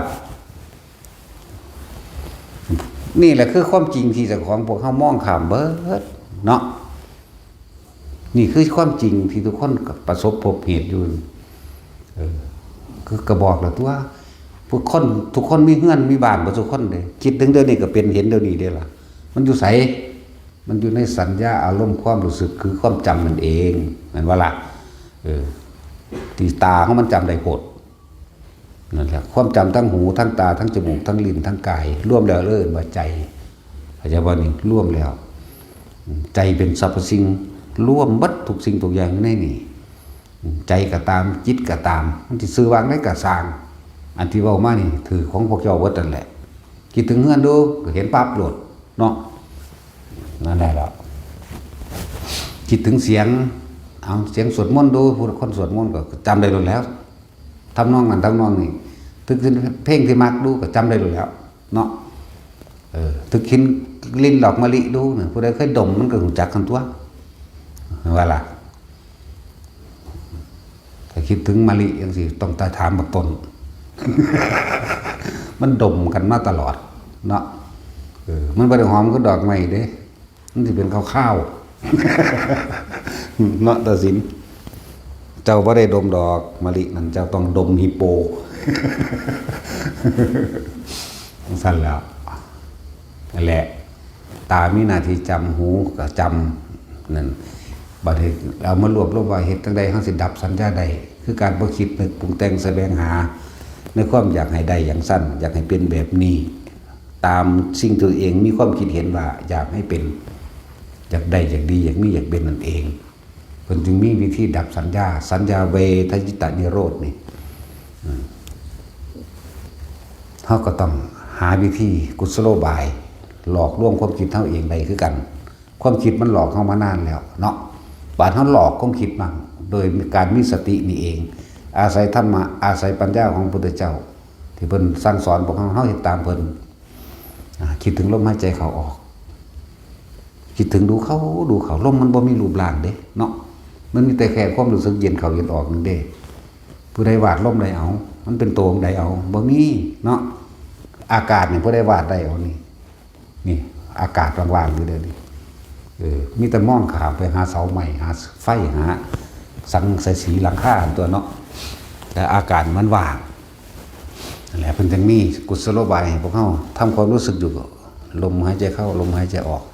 ลมบ่มีรูปร่างบ่มีตัวตนมันปรุงแต่งไปบ่ได้เด้ต่อมาถ้าจิตเท่านิ่งเข้าเกิดเป็นสมาธิจิตตั้งมั่นอาการปิติก็เกิดปิติมันก็เกิดได้เพราะว่ามันปัสสัทธิมันความสงบมันผ่อนมันคลายจากความห่วงบ้านห่วงคนห่วงบ้านคนลดสิ่งของนั่นนี่มันผ่อนคลายออกมันอิ่มเอิบมันเป็นบุญมันเลยเกิดอาการปิติออกมาทางกายแสดงความรู้สึกออกมาทางกายเพื่อเอิ้นปิติคนฝึกไปแล้วสิ่งจากปิติมิหากุตกายปิติบางที่ก็ขนลุกขนพองสยองก้าวขนลุกขนพองสยองก้าวเนี่ยลุกด้วยความอิ่มเอิบบ่แม่นลุกด้วยความหวาดกลัวเด้คำว่าลุกด้วยความหวาดกลัวเพราะว่าเฮาย่างไปในป่าหม่องใดหม่องหนึ่งไปถึงหม่องเขาว่าหม่องหันมีผีเด้บ่ทันได้เห็นผีซ้ำคนลุกหยาบพุ่นลุกแบบบาดบั่นคันครามอันนั้นบ่แม่นปิติรู้จักว่าอันนั้นมันญาณ มันญาณความคิดเจ้าของแต่อันนี้มันระงับความคิดเจ้าของเด้รู้จักบ่เนี่ยมันวูบก็มานี่ ลมหายใจเฮานี่ขุตกาปิติคนพองสยองก้าวถ้าคนฝึกสมาธิคนภาวนาไปแล้วบ่ต้องสงสัยอ๋ออันนี้คือปิติคณิกาปิติเกิดความอิ่มอกอิ่มใจจุกอกเข้ามาแน่นเข้ามาแต่ว่าอิ่มเอิบอิ่มใจปลื้มใจภูมิใจแล้วน้ำตาไหลนี่คณิกาปิติบ่ต้องสงสัยว่ามันคือหยังร้ายหรือดีผีหรือคนบ่ต้องไปนำมันเข้ามาผิดหรือถูกร้ายหรือดีผีหรือคนบ่ต้องให้ความคาให้ความเห็นกับมันนี่บอกแล้วบอกว่ามันความรู้สึกนี่ซื่อว่าจังซี่นี่ก็บอกแล้วเด้อบัดนี้ภารณาปิตินะเวลาเฮาลมหายใจหรือมีอุณาโลมไปพร้อมมันที่โยกด้วยว่านี่โยกหน้าโยกหลังซ่าๆนิ่มๆเหมือนดังว่านั่งอยู่ในอ่างน้ำฐานใจความรู้สึกหยุดนี่ปุ๊บมันก็สิซ้ายขวานี่เรียกว่าภารณาปิติสื่อมันบอกสื่อมันแล้วโอกันติกาปิติมีเมื่อจิตตั้งมั่นดีแล้วเป็นสมาธิดีแล้วก็จะมีอาการเหมือนกับว่าเห็นแสงต่างๆที่เกิดขึ้นในหนังสือเพิ่นว่าเป็นดุจดังว่าสายฟ้าแลบแต่ว่าในประสบการณ์แต่ละคนที่เป็นมามันบ่แม่นแค่นั้นนั่นเพิ่นให้เนื้อยะซื่อเป็นแสงเหมือนบางที่ก็เป็นแสงอันออกหน้าผากเฮานี่เป็นคือกันโกไว้นี่มั้ยเป็นแสงแพบไปสั่นๆนึงดอกคาคือมีบางที่ก็เป็นแสงที่เกิดจากในลมหายใจก็มีขาวนวลเหลืองยังก็ว่าไปแล้วแต่มันสิเป็นนั่นแหละหรือว่าขึ้นบักใหญ่เลยก็มีหรือเห็นนิมิตปรากฏต่างๆก็ช่างอยู่ในหมวดของคำว่าโอกันติกาปิติทั้งเบิดเด้อนี่คือสื่อมันที่บอกต่างๆที่พวกเจ้าหูเห็นเป็นไปบัดนี้อุพงคาปิติดุจดังว่ากายลอยขึ้นเป็นดุจดังว่ากายนี่ลอยหรือยืดทะลุไปซื่อๆดินะ หรือบางที่ก็เป็นดุจดังว่ากายอ้วนขึ้นพองขึ้นคือลูกโป่งคอยใหญ่ขึ้นบอกซื่อปิติพวกเจ้าให้หายสงสัย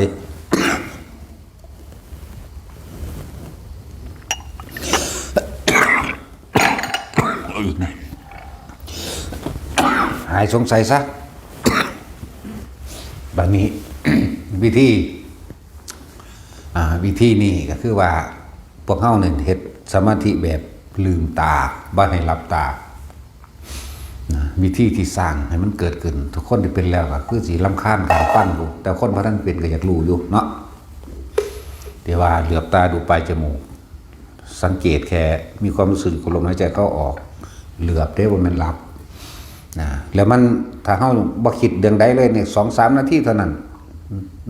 นึบขึ้นตรงกลางคิ้วของโลด มันสิมีความรู้สึกนี่น้องให้จับจุดนี้เลยบัดนี้นี่เรียกว่าปฐมฌาน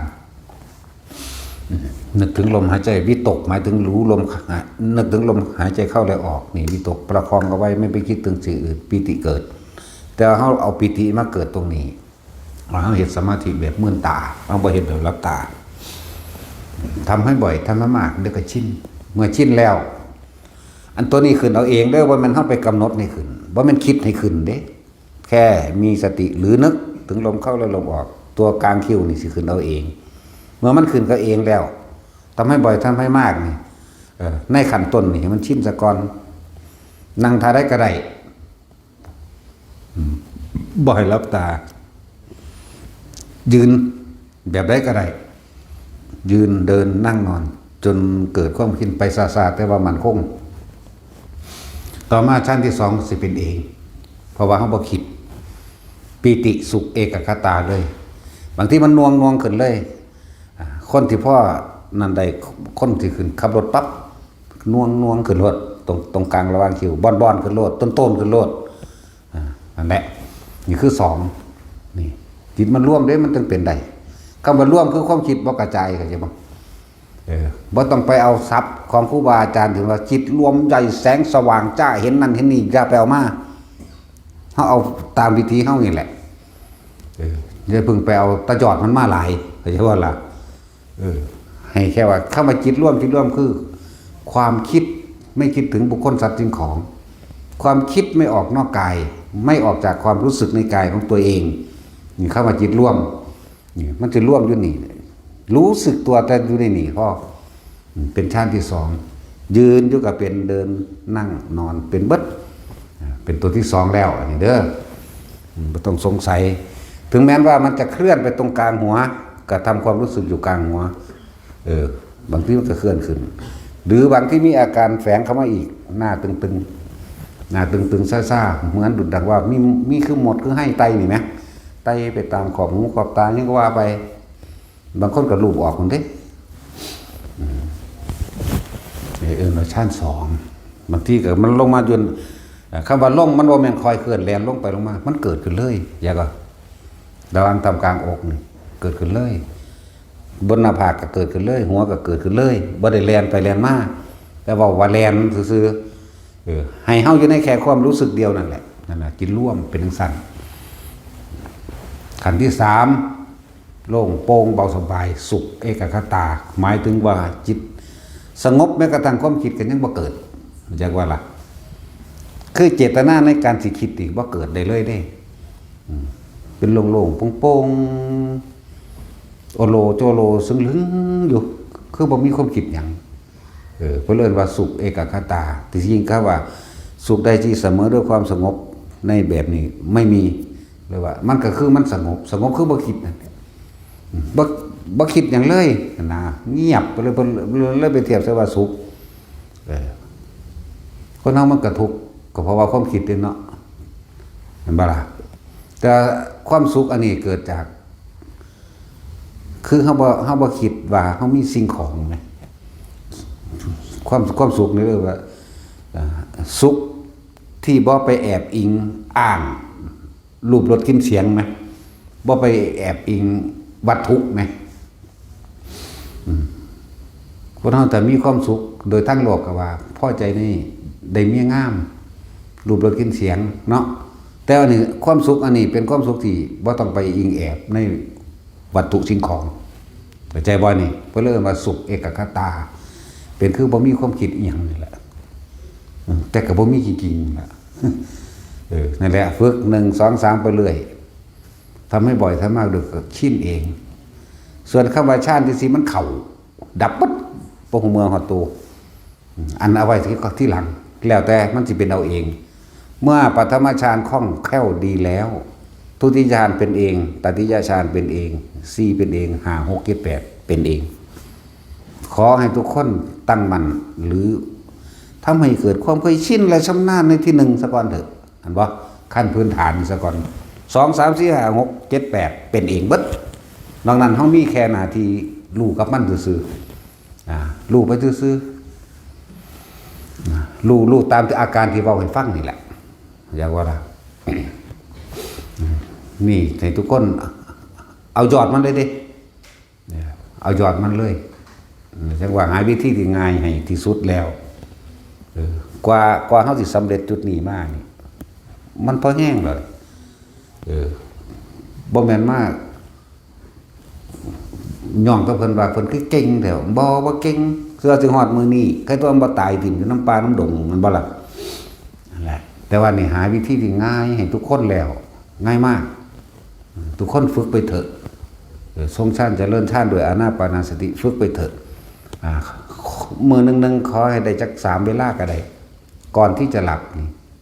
กับก่อนที่จะลุกคนเฮาก่อนที่จะหลับบางคนก็อาศัยการฟังธรรมก็ได้มันก็ขึ้นมา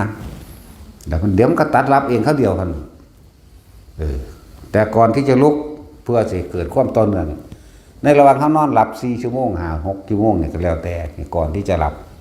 นี่มันหลับจิตมันร่วมเข้าใจว่านี่มันร่วมคือมันบ่ไปหาบุคคลสัตว์สิ่งของจิตจึงไม่มีที่ตั้งเมื่อมันบ่มีหม่องตั้งหมดแล้วมันก็บ่มีหม่องนึกหม่องปรุงหม่องแต่งอารมณ์มันก็เกิดบ่ได้พบมันก็รับทันตัวตายในขณะที่นอนหลับในขณะนั้นแหมบาดนี้ถ้ามันบ่ตายเด้แต่ว่าเราต้องตั้งจิตเอาไว้ซะก่อนหมายถึงตื่นขึ้นมาปั๊บนี่มันเหมือนกับคนเกิดใหม่เด้อยากว่าล่ะก็เลยต้องตั้งเชื่อมต่อจากก่อนที่จะหลับนี่กับก่อนที่จะลุกนี่เนี่ยเหตุมันนี่มันคล่องมันสิสืบเนื่องกันเองมันติดต่อกันเนื่องกันเอง ว่าต่อเนื่องหรือสืบเนื่องหรือติดต่อกันภาษาบาลีว่าสันตติสืบต่อให้มันสืบต่อกันด้วยมันขาดช่วงนั่นแหละบัดนี้มันสิรักษาอารมณ์ตอนที่เฮาตื่นแล้วไปทำงานแล้วมันสิรักษาไว้ของมันเองนะมันสิดึงดูดของมันเองดอกแต่ในช่วงระหว่างกลางวันกะนึกถึงมั่งนึกถึงลมมั่งอย่าก่อนนึกถึงลมหายใจมั่งนึกถึงอันอุณาโลมเจ้าของมั่งนะเห็นด้วยแค่นี้พวกนี้ตายเราไปเป็นย่างต่ำๆพามะปริสัชชาต่ำรู้จักต่ำบ่แม่นแล้วบ่เคยเห็นยังเสือจะสิวางได้หรอกผู้ใดก็ไปสวรรค์แล้วไปสวรรค์แล้วเขาบอกให้เอาซ้ำสวรรค์นี่อยากว่าล่ะอายุมันสั้นๆนึงถ้าพายุพมโรคอายุมันยืนพร้อมแล้วมันก็สามารถต่อฟังธรรมต่อได้เด้ปฏิบัติธรรมต่อได้อีกสวรรค์ก็ได้อยู่ดอกตั้งแต่พี่ตั้งแต่อันสั้นอันจาตุมขึ้นไปจนว่าฮอดปรานิมนี่ก็ต่อได้อยู่แต่ว่าเฮากันพลาดพุ่นก็จะว่าล่ะให้มันยาวๆไว้และแต่คนที่ฝึกลักษณะนี้เฮาก็อาศัยสุตตมัญญปัญญานี่อาศัยการได้ยินได้ฟังที่เพิ่นเทศน์มั่งหรือเฮาไปฟังตามที่เขาเจ้าอ่านหรือเฮาศึกษาเองโดยพระไตรปิฎกเองมั่งนี่มันเป็นความรู้ที่ฝังเอาไว้ในสัญญาของเฮาเองในจิตในใจที่เพิ่นว่าตะใจบ่ลืมดอกนะเฮ็ดไว้บัดนี้คนที่ฝึกอานาปานสตินะบัดนี้เอาเว้าร่วมก็ได้ตกข้างตามสวรรค์ชั้นต่างๆตลอดทั้งพรหมโลกเนาะตอนนี้เฮาอาจจะบ่ทันได้สามารถบรรลุได้แต่ว่าเฮาเฮ็ดทุนไว้แต่ตอนเป็นมนุษย์แล้วมนุษย์ฝึกได้นั่นแหละเฮ็ดทุนไว้แล้วโอกาสดีอย่างหนึ่งบางที่นะสิ่งที่เฮาจดจำทำคำสอนเอาไว้ได้แล้วไปใครควรพิจารณาด้วยตัวเองก็สามารถบรรลุได้เลยจากว่าเพราะว่าเฮาได้จดจำไปแล้วตอนเป็นมนุษย์อันที่สองอาจจะมีภิกษุผู้ทรงฤทธิ์ไปแสดงธรรมข้างบนได้อันที่สามมูเทพเทวดาทั้งหลายสนทนาธรรมกันเองบรรลุได้เห็นว่านี่อันที่สี่ถ้าอายุยืนไปตกข้างถึงสมพุทธเจ้าองค์ใดองค์หนึ่งฟังธรรมครั้งเดียวบรรลุเลยแต่ว่าล่ะอย่ามาเว้าเด้เทวดาบรรลุบ่ได้หังบรรลุง่ายกว่าอีกแต่ว่าก็ต้องอาศัยการสั่งสมตอนที่เป็นมนุษย์เข้าใจว่าตอนที่เฮาเป็นคนอยู่เดี๋ยวนี้ล่ะสั่งสมตอนนี้นะมันมีผลดีตั้งเยอะตั้งแยะคำว่าบุญพ่อให้ทุกคนทำความเข้าใจซะบุญอันเกิดจากการให้ทานเนี่ยทานแล้วไม่หวังผลในทานไม่มีจิตุพันในผลในทานไม่มุ่งการสังสมในความอยากใดอยากดีอยากมีอยากเป็นอีหยังว่างจิตเป็นกลางในการให้ทานคนทานลักษณะนี้ย่างหน่อยตายแล้วไปสู่พรหมโลกจิตไม่มีที่ตั้งหมายถึงว่าบ่ไปสร้างว่าท่านเราจากได้บ้านหลังใหญ่อยากได้ยศถาบรรดาศักดิ์ท่านเราจากได้นั่นจากได้นี่อย่างที่อธิบายไปส่วนต้นเข้าใจบ้านี่ท่านเราอยากรวยท่านเราอยากเป็นผัวเป็นเมียกันอีกทำบุญยังกะสร้างท่านแล้วอยากเป็นเศรษฐีอย่างนี้มันบ่ไปตั้งไปสร้างไว้เข้าใจว่านี่ความคิดเฮาบ้างคนที่ท่านว่างคิดเป็นกลางในการให้ท่านแบบนี้ได้พรหมโลกเข้าใจบ้านี่แล้วคนที่ท่านแบบนี้ได้ต้องฟังธรรมส่วนมากคือบ่ฟังไปฟังแต่อธรรมนั่นแหละจะได้ยังขอเอาเด้อพวกมันสอนกันนั่นบ่ล่ะจะได้ยังขอเอาเด้อเฮ็ดจังไดเพิ่นว่าโลดมึงคือบ่ว่าเอาเองแหน่มึงคือบ่ฝึกหัดปฏิบัติเอาเองฮู้เอาเองเฮ็ดเอาเองเพิ่นว่าก็ไปอ่านพุทธเจ้าพุ่นเด้พุทธเจ้าบ่ได้ว่าจังซั่นมีแต่ทานอย่าบางพ้นในทานจะมีจิตอุพันในพ้นทางทานอย่ามุ่งการสังสมย่างน้อยๆผู้ใดทานวางจิตเป็นกลางเป็นอุเบกขาเช่นนี้ได้เข้าสู่พรหมกายิกามั่งเข้าสู่พรหมโลกนั้นนี่มั่งแล้วก็เฮาฟังธรรมเอาไว้เลยเฮาก็สามารถต่อข้างบนได้ซ้ำเหมือนบ่ล่ะที่จริงเพิ่นบ่ได้สอนให้เฮาไปเกิดสวรรค์เด้เพิ่นสอนให้เฮาทุกข์อันเราควรกำหนดรู้ฮู้แล้วสาเหตุแห่งทุกข์คือหยังวิธีดับทุกข์คือหยังทุกข์ดับไปคือแบบใดเพิ่นให้เฮาบ่กลับมาเกิดเลยเพิ่นเด้ในเจตนาจุดหมายของเพิ่นนั่นแหละ แต่ว่าบัดนี้สิบอกเอาแก่นมันเลยเนี่ยมันก็บอกบ่ได้ก็ต้องอาศัยการท่านซะก่อนท่านศีลภาวนาเนกขมะก็ว่าไปจังว่าทุกคนฟังเอาแก่นมันโหลดฟังแล้วเอาไปเฮ็ดเอาโหลดอาจจะบัดนี้พวกเจ้าสิมาล้อโอ้ยมาเบิ่งบารมีอาจารย์ซั่นเบิ่งก็ได้แต่เบิ่งนั่นแหล้วเนาะค่อยเฮ็ดอีหยังให้ไผบ่ได้เด้นี่จะบอกเอาบุญให้พวกเจ้าบ่ได้เด้บุญคือความสงบภายในใจของข่อยเองนี่เอาข่อยสงบอยู่แล้วแต่พวกเจ้าของเราร้อนเนาะมันว่าแม่นก้อนน้ำแข็งจะเอาให้กันได้ไหมแต่ว่ามันมีกติกคูลเลอร์ใส่น้ำเอาไปหนึ่งไข่อยู่เด้เนาะ อันนี้บ่เลยนี่เอาเว้าเรื่องแก่นๆมาเลยเด้นี่ไม่จักว่าล่ะเอามาชมบารมีขอพึ่งผ้าบารมีไปเพิ่งกันได้บอกมันมีแต่เฮ็ดเอาเองของไปของมันเนาะ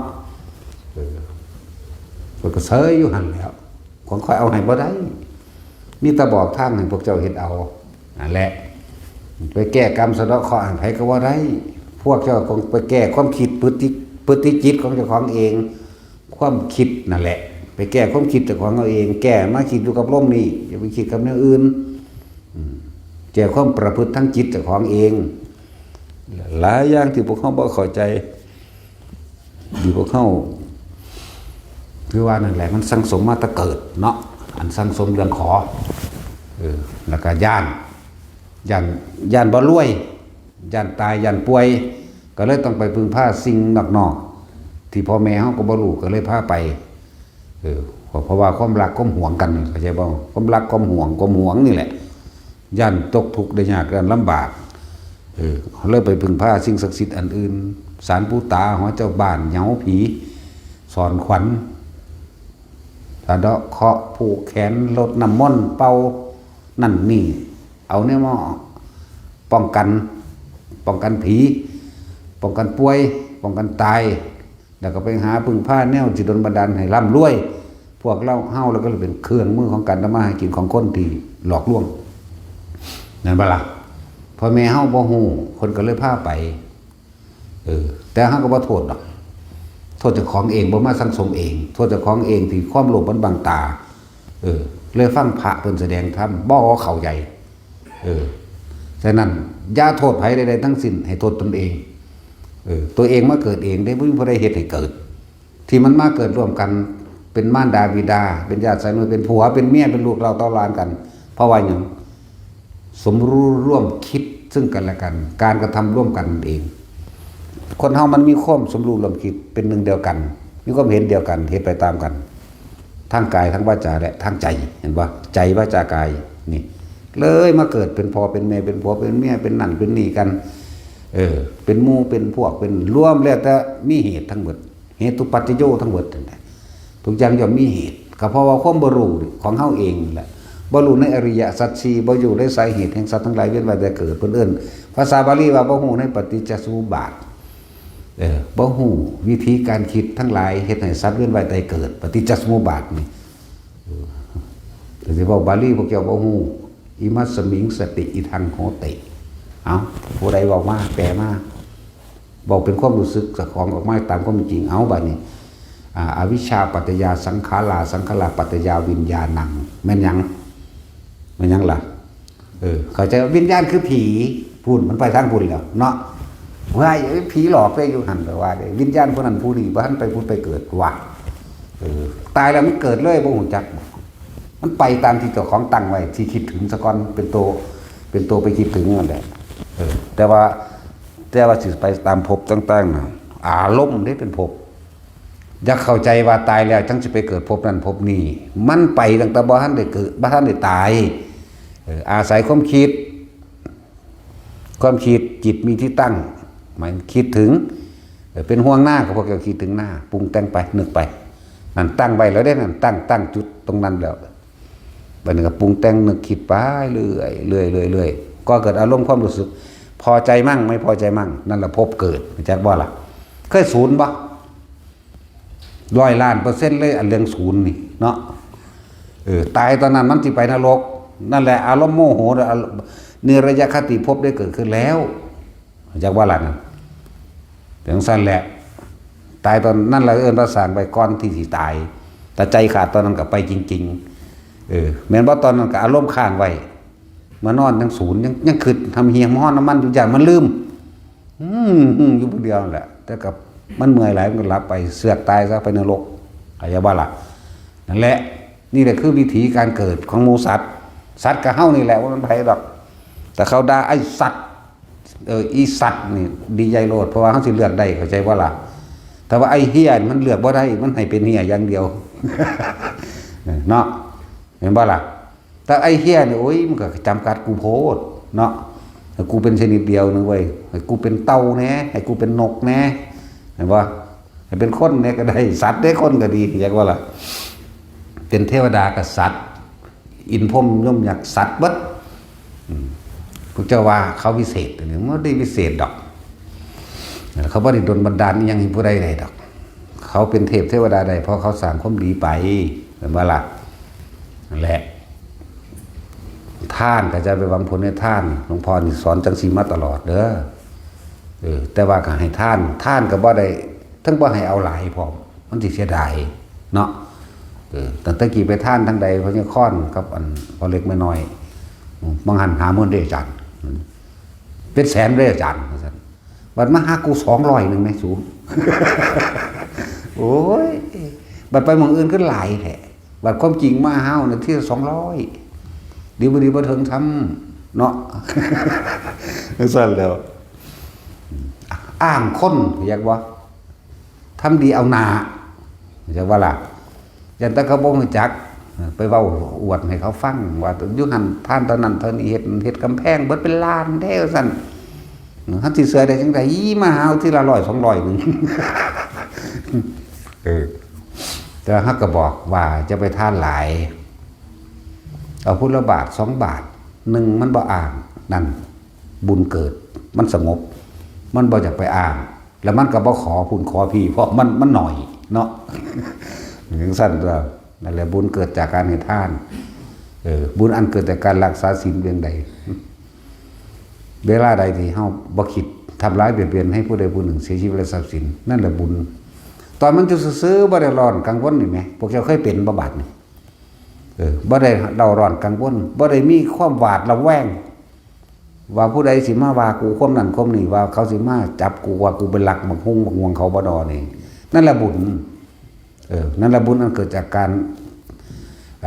รักษาศีลบุญอันเกิดจากการภาวนานี่จิตมันสงบนั่นแล้วบุญอันเกิดจากปัญญาคือการเห็นตามความจริงเห็นแล้วผ่อนคลายสบายใจจากว่าล่ะนั่นแหละนี่4เหตุของบุญแต่ว่าท่านได้เต็มที่วิริยะเพียรพยายามก็ทำไปขันติอดทนเอาเนบุญอันจากเกิดจากการความอดทนก็มีเด้ขันติปรมังตะโพติติขานี่นิพพานังปนังวะทันติความอดทนอดกันอันใดเมื่อผ่านเหตุการณ์อันนั้นมาแล้วเกิดความสงบในตัวเองนั่นแหละเอิ้นว่าบุญเข้าใจว่าล่ะบ่ฆ่ากันนะบ่ได้เล่าร้อนต่อไปกันนะเห็นว่าซั่นรอดพ้นมาแล้วก็โอ้ยนะเกิดความสบายใจแต่กูเฮ็ดนั้นแนวนี้แต่เฮ็ดไปแล้วเด้ก็กังวลต่อไปนั่นแหละแต่ว่าเราต้องสร้างความพอใจของตัวเองนัตถิฉันทัสสะหานิมีความยินดีพอใจในการแสวงหาธรรมฟังธรรมแน่นัตถิธรรมเทศนายะหานินี่เนี่ยฟังหาแสวงหาฟังแบบนี้ในภาษานัตถิวิปัสสนายะหานิมีความยินดีพอใจในการฟังธรรมแสวงหาธรรมแล้วเฮาก็สิได้รู้เห็นตามความเป็นจริงวิปัสสนาแปลว่ารู้ตามความเป็นจริงเข้าใจว่าละบาดนี้ นั่นแหละนัตทีนี้ก็นัตถิสมาธิทัสสะหานิเมื่อรู้ตามความจริงแล้วจิตผ่อนคลายจิตตั้งมั่นบ่ดิ้นรนขนขวายนั่นนี่ในความจากใดจากดีที่เป็นสมาธิทัสสะหานิเกิดความตั้งมั่นแน่วแน่เป็นตามความจริงนี่แหละนี่นัตถิวิมุตติยาหานินั่นแหละเป็นก็สิเข้าสู่ความหลุดพ้นวิมุตติหลุดพ้นหลุดพ้นจากความเชื่อหลุดพ้นจากความเห็นหลุดพ้นจากความไปยืนยันตัดสินในผิดในถูกในดีในชั่วหลุดออกความผิดมันบ่ไปคิดนึกปรุงแต่งแต่เราต้องสร้างฉันทะขึ้นมาก่อน หรือฉันทะวิริยะจิตตะวิมังสามีความพอใจนี่เป็นความพอใจไปทั้งหลุดพ้นจากการวิ่งว่ายตายเกิดเด้จากว่าพอใจในมรรคในธรรมพอใจในธรรมแหละจังหวะนาทีฉันทะสหานินาทีธรรมเทศนายะหานินาทีวิริยัตสหานินาทีวิปัสสนายะหานินาทีสมาธิทัสสหานินาทีวิมุตติยาหานิมีแต่รวบยอดในพวกเจ้าเลยเนี่ยนี่ก็ว่ามีผู้ใดแสดงบันไดจากว่าล่ะอยู่ในมหาทารณปริตนั่นแหละคิดเบิ่งในมหาก็แปลว่ายิ่งใหญ่ทารณะก็คือเป็นของสาธารณะที่ทุกคนสามารถปฏิบัติได้ฝึกได้ทำได้เหมือนกันว่ามหาทารณะแล้วอยู่ได้นั้น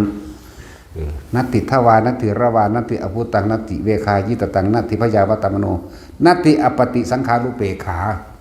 มีความเรียกว่าปล่อยว่างกับสิ่งทั้งหลายทั้งปวงที่มันเกิดขึ้นนัตติอปติสังขารุเปขา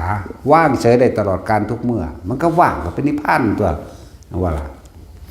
แล้วจึงว่าคนคิดหาเว้ามีพระสูตรพร้อมเว้ามีหลักฐานให้ไปสื่อคนพร้อมเห็นบ่ล่ะบ่ได้เว้าเอาเฉพาะความเห็นส่วนโตหรือสิ่งที่ของเป็นมาเด้พวกเฮาฝึกหัดปฏิบัติเอาเองจะสิรู้เองเหมือนคนที่เฮ็ดกระดาษออกจากผ่านตั้งแต่กี้เบิ่งเขาเฮ็ดเฮ้ยแม่นแล้วเฮ็ดจังซั่นจังซี่คิดไปตัวทีนั่นแหละเนาะบัดเจ้าของเฮ็ดเองแล้วแต่ว่าตัวกับเจ้าของตัวเจ้าของเฮ็ดเองเนาะต่อมาก็เฮ็ดสิ่งของนั่นนี่เป็นปากกาเป็นตะปูเป็นกาไฟแช็กเป็นใหญ่ขึ้นต่อมาก็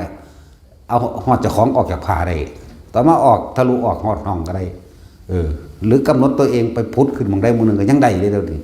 ก็ฝึกสักก่อนเลยว่าสิมาเอายอดมันคือเพิ่นจังไดแม่นบ่ล่ะตะกี้บ่เสือเนาะบาดเฮ็ดแล้วเอาเสือบ่เสือก็สร้างให้เจ้าของเฮ็ดเองมันเป็นเอาเองอยู่มั้ยเนาะว่าเพิ่นเล็กมาหน่อยนั่นแล้วใครตัวยังหาแนวมาให้พวกเจ้าเล่นฝึกต่างๆที่นำมาให้เฮ็ดเล่นเฮ็ดนั่นนี่ล้วนแล้วแต่เป็นการส่งอารมณ์เป็นกุศลอยู่ในฌานอันเป็นกุศลทั้งเบิดจากบ่เพ่งอยู่ในกุศลนั่นเองบ่ได้หนีออกจากสิ่งที่เป็นกุศลมันบ่ไปคิดฆ่าผู้ใดใดเด้บ่ไปคิดลักผู้ใดใดเด้แต่เฮามาเฮ็ดเล่นของเฮาอยู่นี่ล้วนแล้วแต่เป็นของเล่นทั้งนั้นแหละผู้พระมื้อนี้บัดนี้ให้ไปใส่อาการปิติสั้นตัวโยกเป็นแล้วต่อมาก็เอาดึงอาการปิติของอุปงคาปิติทำให้กายนั้นลอยขึ้นจักปันผ้ากันลอยหรือบ่ลอยว่าให้รู้นะมันมีแต่ผ้ากันหงายหลังมั่งขึ้นขาเดียวมั่งถ้าฝึกไปเรื่อยเล่นไปเรื่อยเฮ็ดไปเฮ็ดมาเดี๋ยวก็เป็นเองดอกเหมือนกับพวกเข้ามาฝึกอุณาโลมนี่แหละตะกี้บ่จักหยังเลยตัวแม่นบ่ล่ะเอาจนหูจักเอาจนว่ามีอาการต่างๆเกิดขึ้นเอาจนคลายความสงสัยต่างๆให้เกิดขึ้นได้บ่ล่ะแล้วก็ยังมันก็ยังค่อยๆคืบคลานไปจังซั่นได้เนาะพวกเจ้าหูจักว่าหาก็เกิดบ่เนาะเล็กน้อยหาก็เกิดถึงเด้นี่ลูกค่อยเบิดได้นี่เนาะนี่ตะลูกอุดมสมบูรณ์อยู่เด้สร้างหาก็เกิดมันตะกี้มกพุ่นไปซื้อพญานาคมาเอาอ่างน้ำมาเท่าใดพันเท่าใดหมื่นแล้วก็เอายังไฟมาเปิดใส่แล้วเอาลูกแก้วมาใส่เอายังละมาเสียบให้มันเป็นพ่นน้ำเด้บูชาบวงสรวงมาสั่นเขาว่าอันนี้ดีไปเอานั่งกวักมาซื้อมาแล้วก็อียังบักน้อยๆนะกุมารทองบอกเขาเอิ้นโอ้ยเวนเป็นทองจักอันดอกมีตะปูนพัตเตอร์แหละเนาะมาน้ำเขียวน้ำแดงน้ำส้มจุดถูกจุดเทียนขึ้นโอ้ยสารพัดแบบนี้เวลาเขาอย่างพุทธาภิเษกพากันแล่นไปญาติกันมาคูนเอาฝ่ายเกี่ยวหญ้าค่าเกี่ยวแล่นกันไปเอาอันละ100-200เนาะเต็มหมูเต็มเฮือนอยู่บ้านนี่เอาไปมาไม่จะของขังแล้วเขาว่าสร้างพญานาคที่ทางนี้ไปแล้วบาดนี่ไปสร้างน้ำเขาพระเจ้าค้อนกับผ้าลูกผ้าเนี่ยครอบครัวรอดหัวต่ำหัวโน่งทั้งสั้นแล้วรอดไปเขาตัวว่าถ้าสีบานสีนั่นสีนี่สีรวยก็เฮ็ดไปน้ำเขาพวกสร้างสีหมดแล้วรวยกว่าอีก เนาะสั่งสีถ้าสีแพงก็สีอีกเด้ สั่นแล้วหากก็เกิดพวกนี้หลงแลนน้ำแต่ความอยากรวยหลายบุญก็ยังบ่รู้ว่าบุญพร้อมเด้พวกนี้บ่จักย่านแต่บ่ได้บุญเขาเว้าหยังเฮ็ดไปนำเขาไปเบิดย่านแต่ผิดเนาะนั่นแล้วว่าต้องมาฟังแบบนี้มันจึงสิเข้าใจได้แล้วทีนี้อีกอย่างนึงเวลาเฮาทำบุญทำทานนั่นนี่แล้วเฮาอุทิศไปหาคนตายหาพ่อหาแม่หาญาตินะมีสหายเจ้ากรรมนายเวรมันบ่ถึงเด้อพวกได้ขอจื้อไว้เด้อขอตัณหา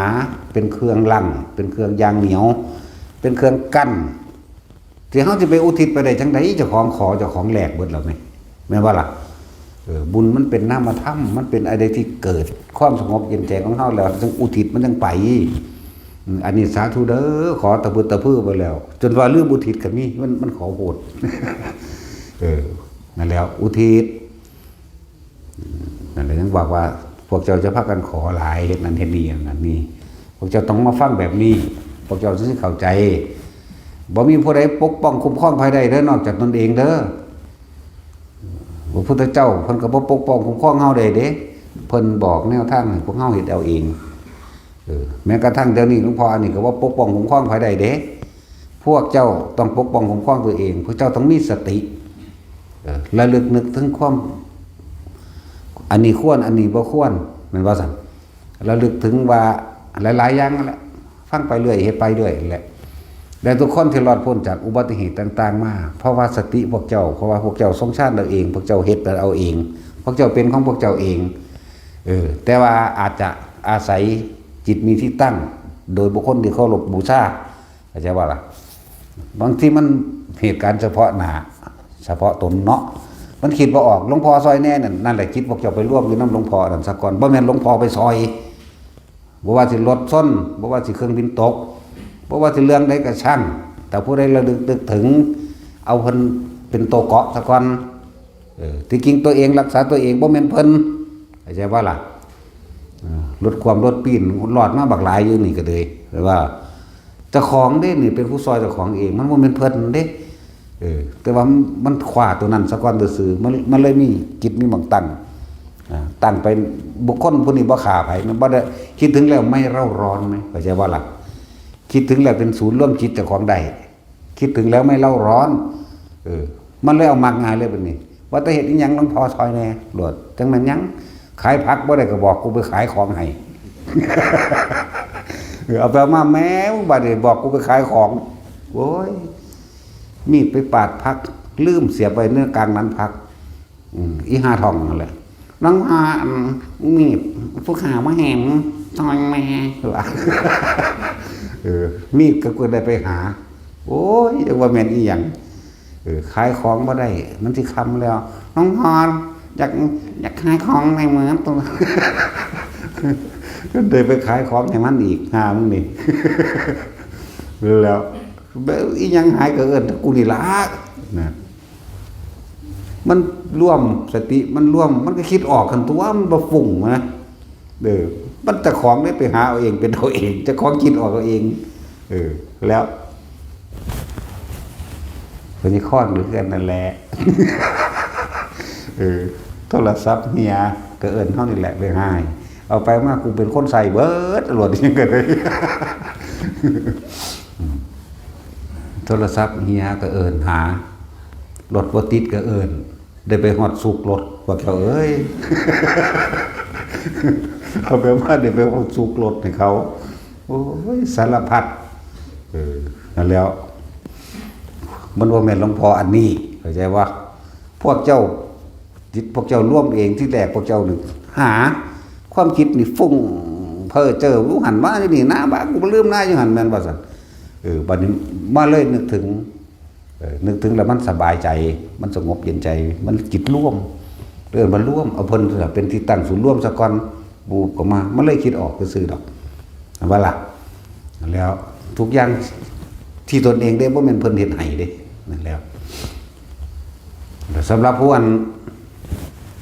ที่เดินทางมาถ้าบ่ได้ไปใส่บาตรในเมืองก็ถาใส่อยู่อันนี่เด้อหน้าวัดนี่ ผู้มาจากทั้งอื่นทั้งไกลก็ดีผู้พักที่นี่ก็ถาใส่อยู่นี่ได้หรือสิไปใส่2 รอบก็ได้เอาหมดละเฮา 3 รอบก็ได้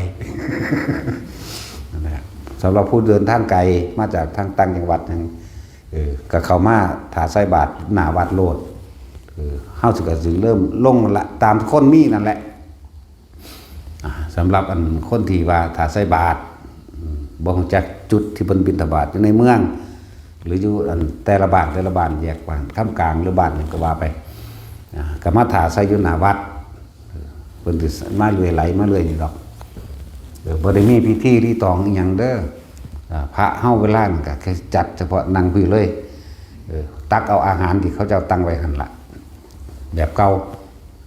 คือเขาเจ้าสิตั้งเป็นโรงอาหารสำหรับพระตักถ้าขึ้นมาพระมันก็จัดแค่นี้แต่มันหล่นออกไปหั่นก็ตั้งไปหั่นเดี๋ยวพวกอยู่อันดอนไล่นี่ก็มาร่วมตัวกันอยู่พี่ล่ะจริงๆมาว่าท่านเบิดเด่นนี่ยังอีกหลายอยู่ดินั่นแหละพระผู้ถาใส่บาตรมาถาใส่หน้าวัดมื้ออื่นเพิ่นบิณฑบาตมาแล้วเพิ่นก็สิไปเอาผ้าเรียกว่าไปซักผ้าบางสุกุลอันเป็นผ้าป่าไปเอาในป่าแล้วทุกๆคนก็เป็นเจ้าภาพของตนเองเบิดแล้วก็บอกแล้วบอกมาเรื่อยๆอยู่เนาะนั่นแหละบ่ต้องไปรอผู้ใดเป็นประธานเจ้าของเป็นประธานตัวเองฝึกหัดเป็นประธานตนเองบ่ต้องไปรอคนผู้นี้ทุกอย่าง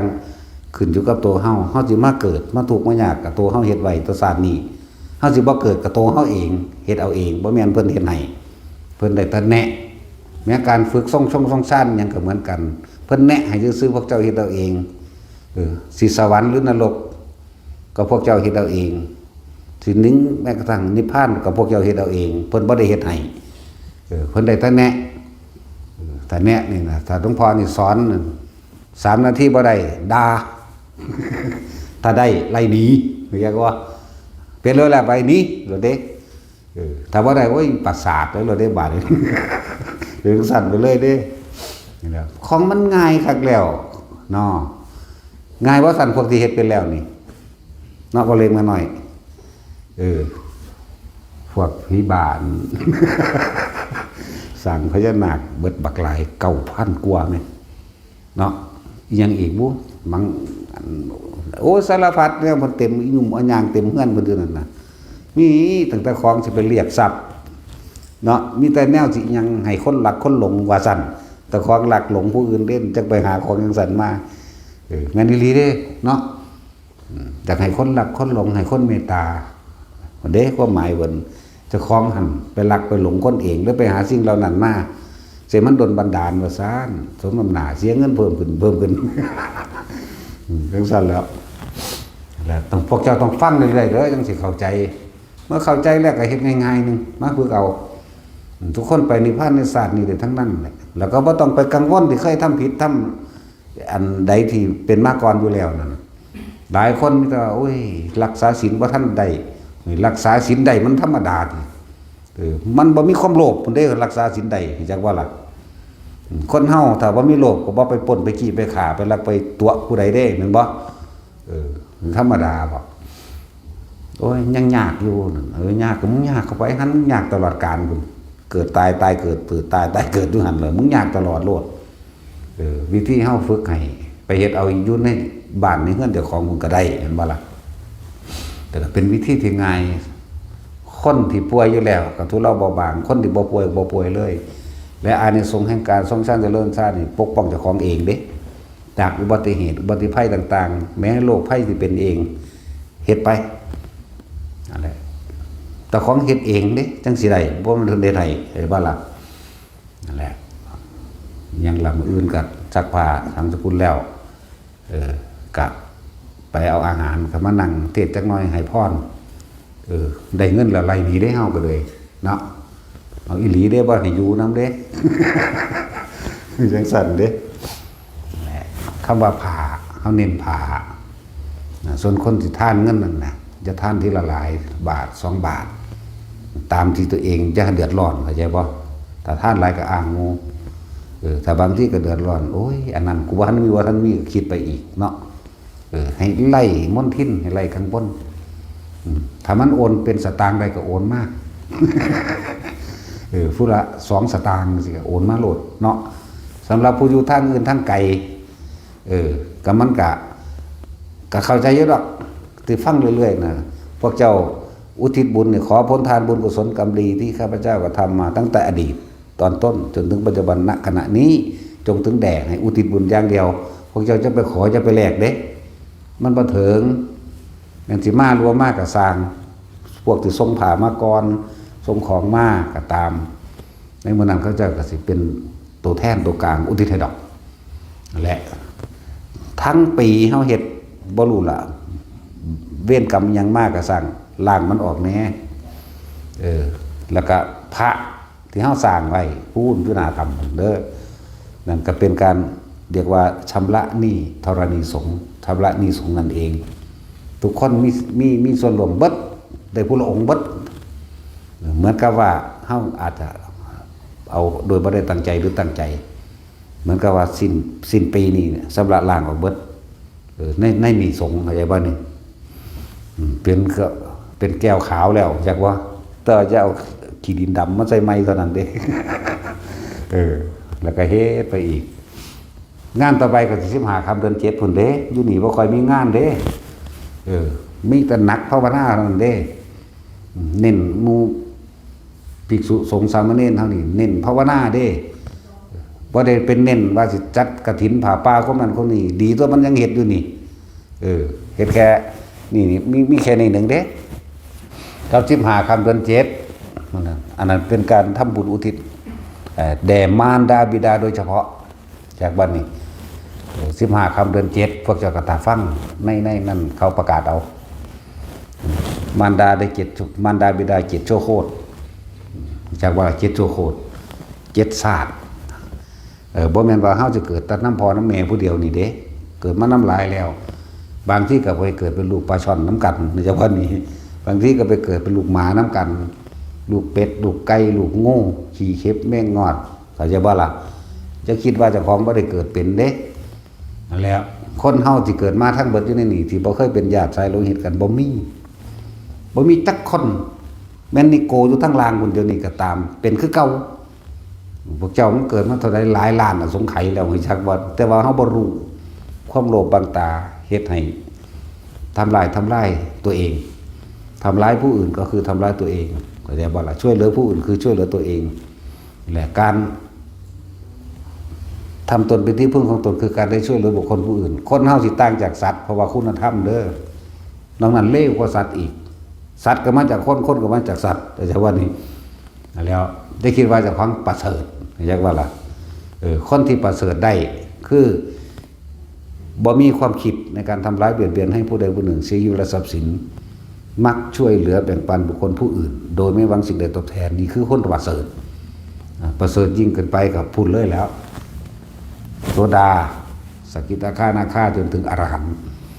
ถ้าถึงที่สุดอรหันต์แล้วหมดความเป็นคนอย่างว่าล่ะบ่มีแนวเป็นนั่นแหละจังว่านินหมู่พระภิกษุทั้งหลายนี่เฮาฝึกหัดปฏิบัติบ่ได้หยังเด้บ่ได้หยังบ่เอาหยังบ่เป็นหยังพร้อมรู้สึกตัวโดยลมหายใจบางอุณาโลมบางเฮ็ดอยู่แค่นี้เฮ็ดไปจนตาย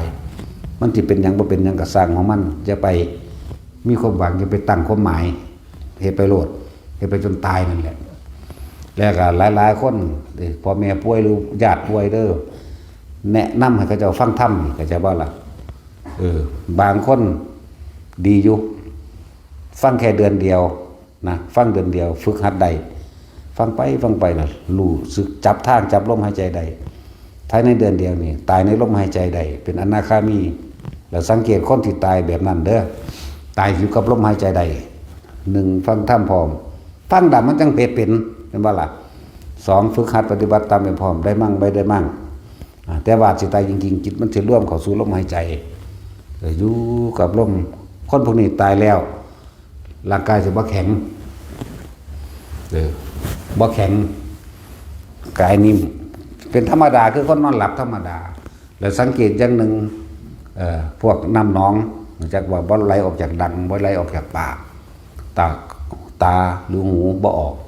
เป็นเหมือนคนนอนหลับธรรมดามันจะว่า3 มื้อ 4 คืนก็ช่างแขนนี่ก็ยังได้เหมือนเดิม ขาบางนี่อ่อนเหมือนคนหลับธรรมดา แต่ว่าตายนั่นแหละแล้วก็ผิวสีพองใสออกไปทางสีทางอันขาวเหลืองอมเหลืองอันนี้นี่แหละทั้งว่าเอาถ้ำหลวงพ่อไปฟังเลยคนมันป่วยมันนอนติดเตียงไปบ่ได้มักบ่มักกระสางยัดเยียดใส่เข้าใจว่าเปิดแมงดังก็เก่าโลด มันบ่จักฟังหลายเปิดละอย่างนี้ก็ได้ตัวจังบ่ฟังจังบ่ยินเสียงจมเนาะเฮ็ดไปเฮ็ดมาน่ะใจสิขาดสุดท้ายดิ้นรนหาบุญหาบาปเข้าใจบ่นี่ส่วนมากสิไปหาบาปหาไปเครียดพวกนั้นมาเบิ่งกูไปคิดถึงไอ้ทรัพย์สมบัติต่างๆเด้นี่เอิ้นว่าหาบาปคิดพ่อบุญมันบ่คิดพ่อดอก แต่ว่าถ้าเอาทำยัดเยียดเข้าไปยัดเยียดเข้าไปมันนั่งลงดอกหรือบางที่เขาก็แต่ผู้ที่มีทุนเดิมอยู่แล้วเอาเจ้าสิจมไปหาตายยังจมไปแล้วก็ตายคือเก่าตัวพระสิซอยเจ้าใดเจ้าคือบ่ภาวนานั่นเจ้าคือว่าคือปานนั้นว่าเขาวัดเขาว่านั่นก็อันใดนึงที่กระตุ้นเตือนสติให้เกิดขึ้นได้จักบ่ล่ะแต่สมมุตินี่มันง่ายแล้วเอาอันระบบน้อยๆกับอันยังมาเสียบอันเปิดโลดเปิดถิ่มไว้หันแหละฟังบ่ฟังกระสางมันสิไปใส่หูนี่น่ะที่ฟังเนาะ เห็นว่าตัดสินนั่นแหละนี่ก็ฝากไว้อย่างนึงทุกคนที่ว่ามีคนป่วยยังก็แล้วแต่พวกเฮาบ่ทันได้ป่วยต้องเฮ็ดเอาเข้าใจว่าล่ะมันก็ชินเขาเองดอกเอาละสมทาน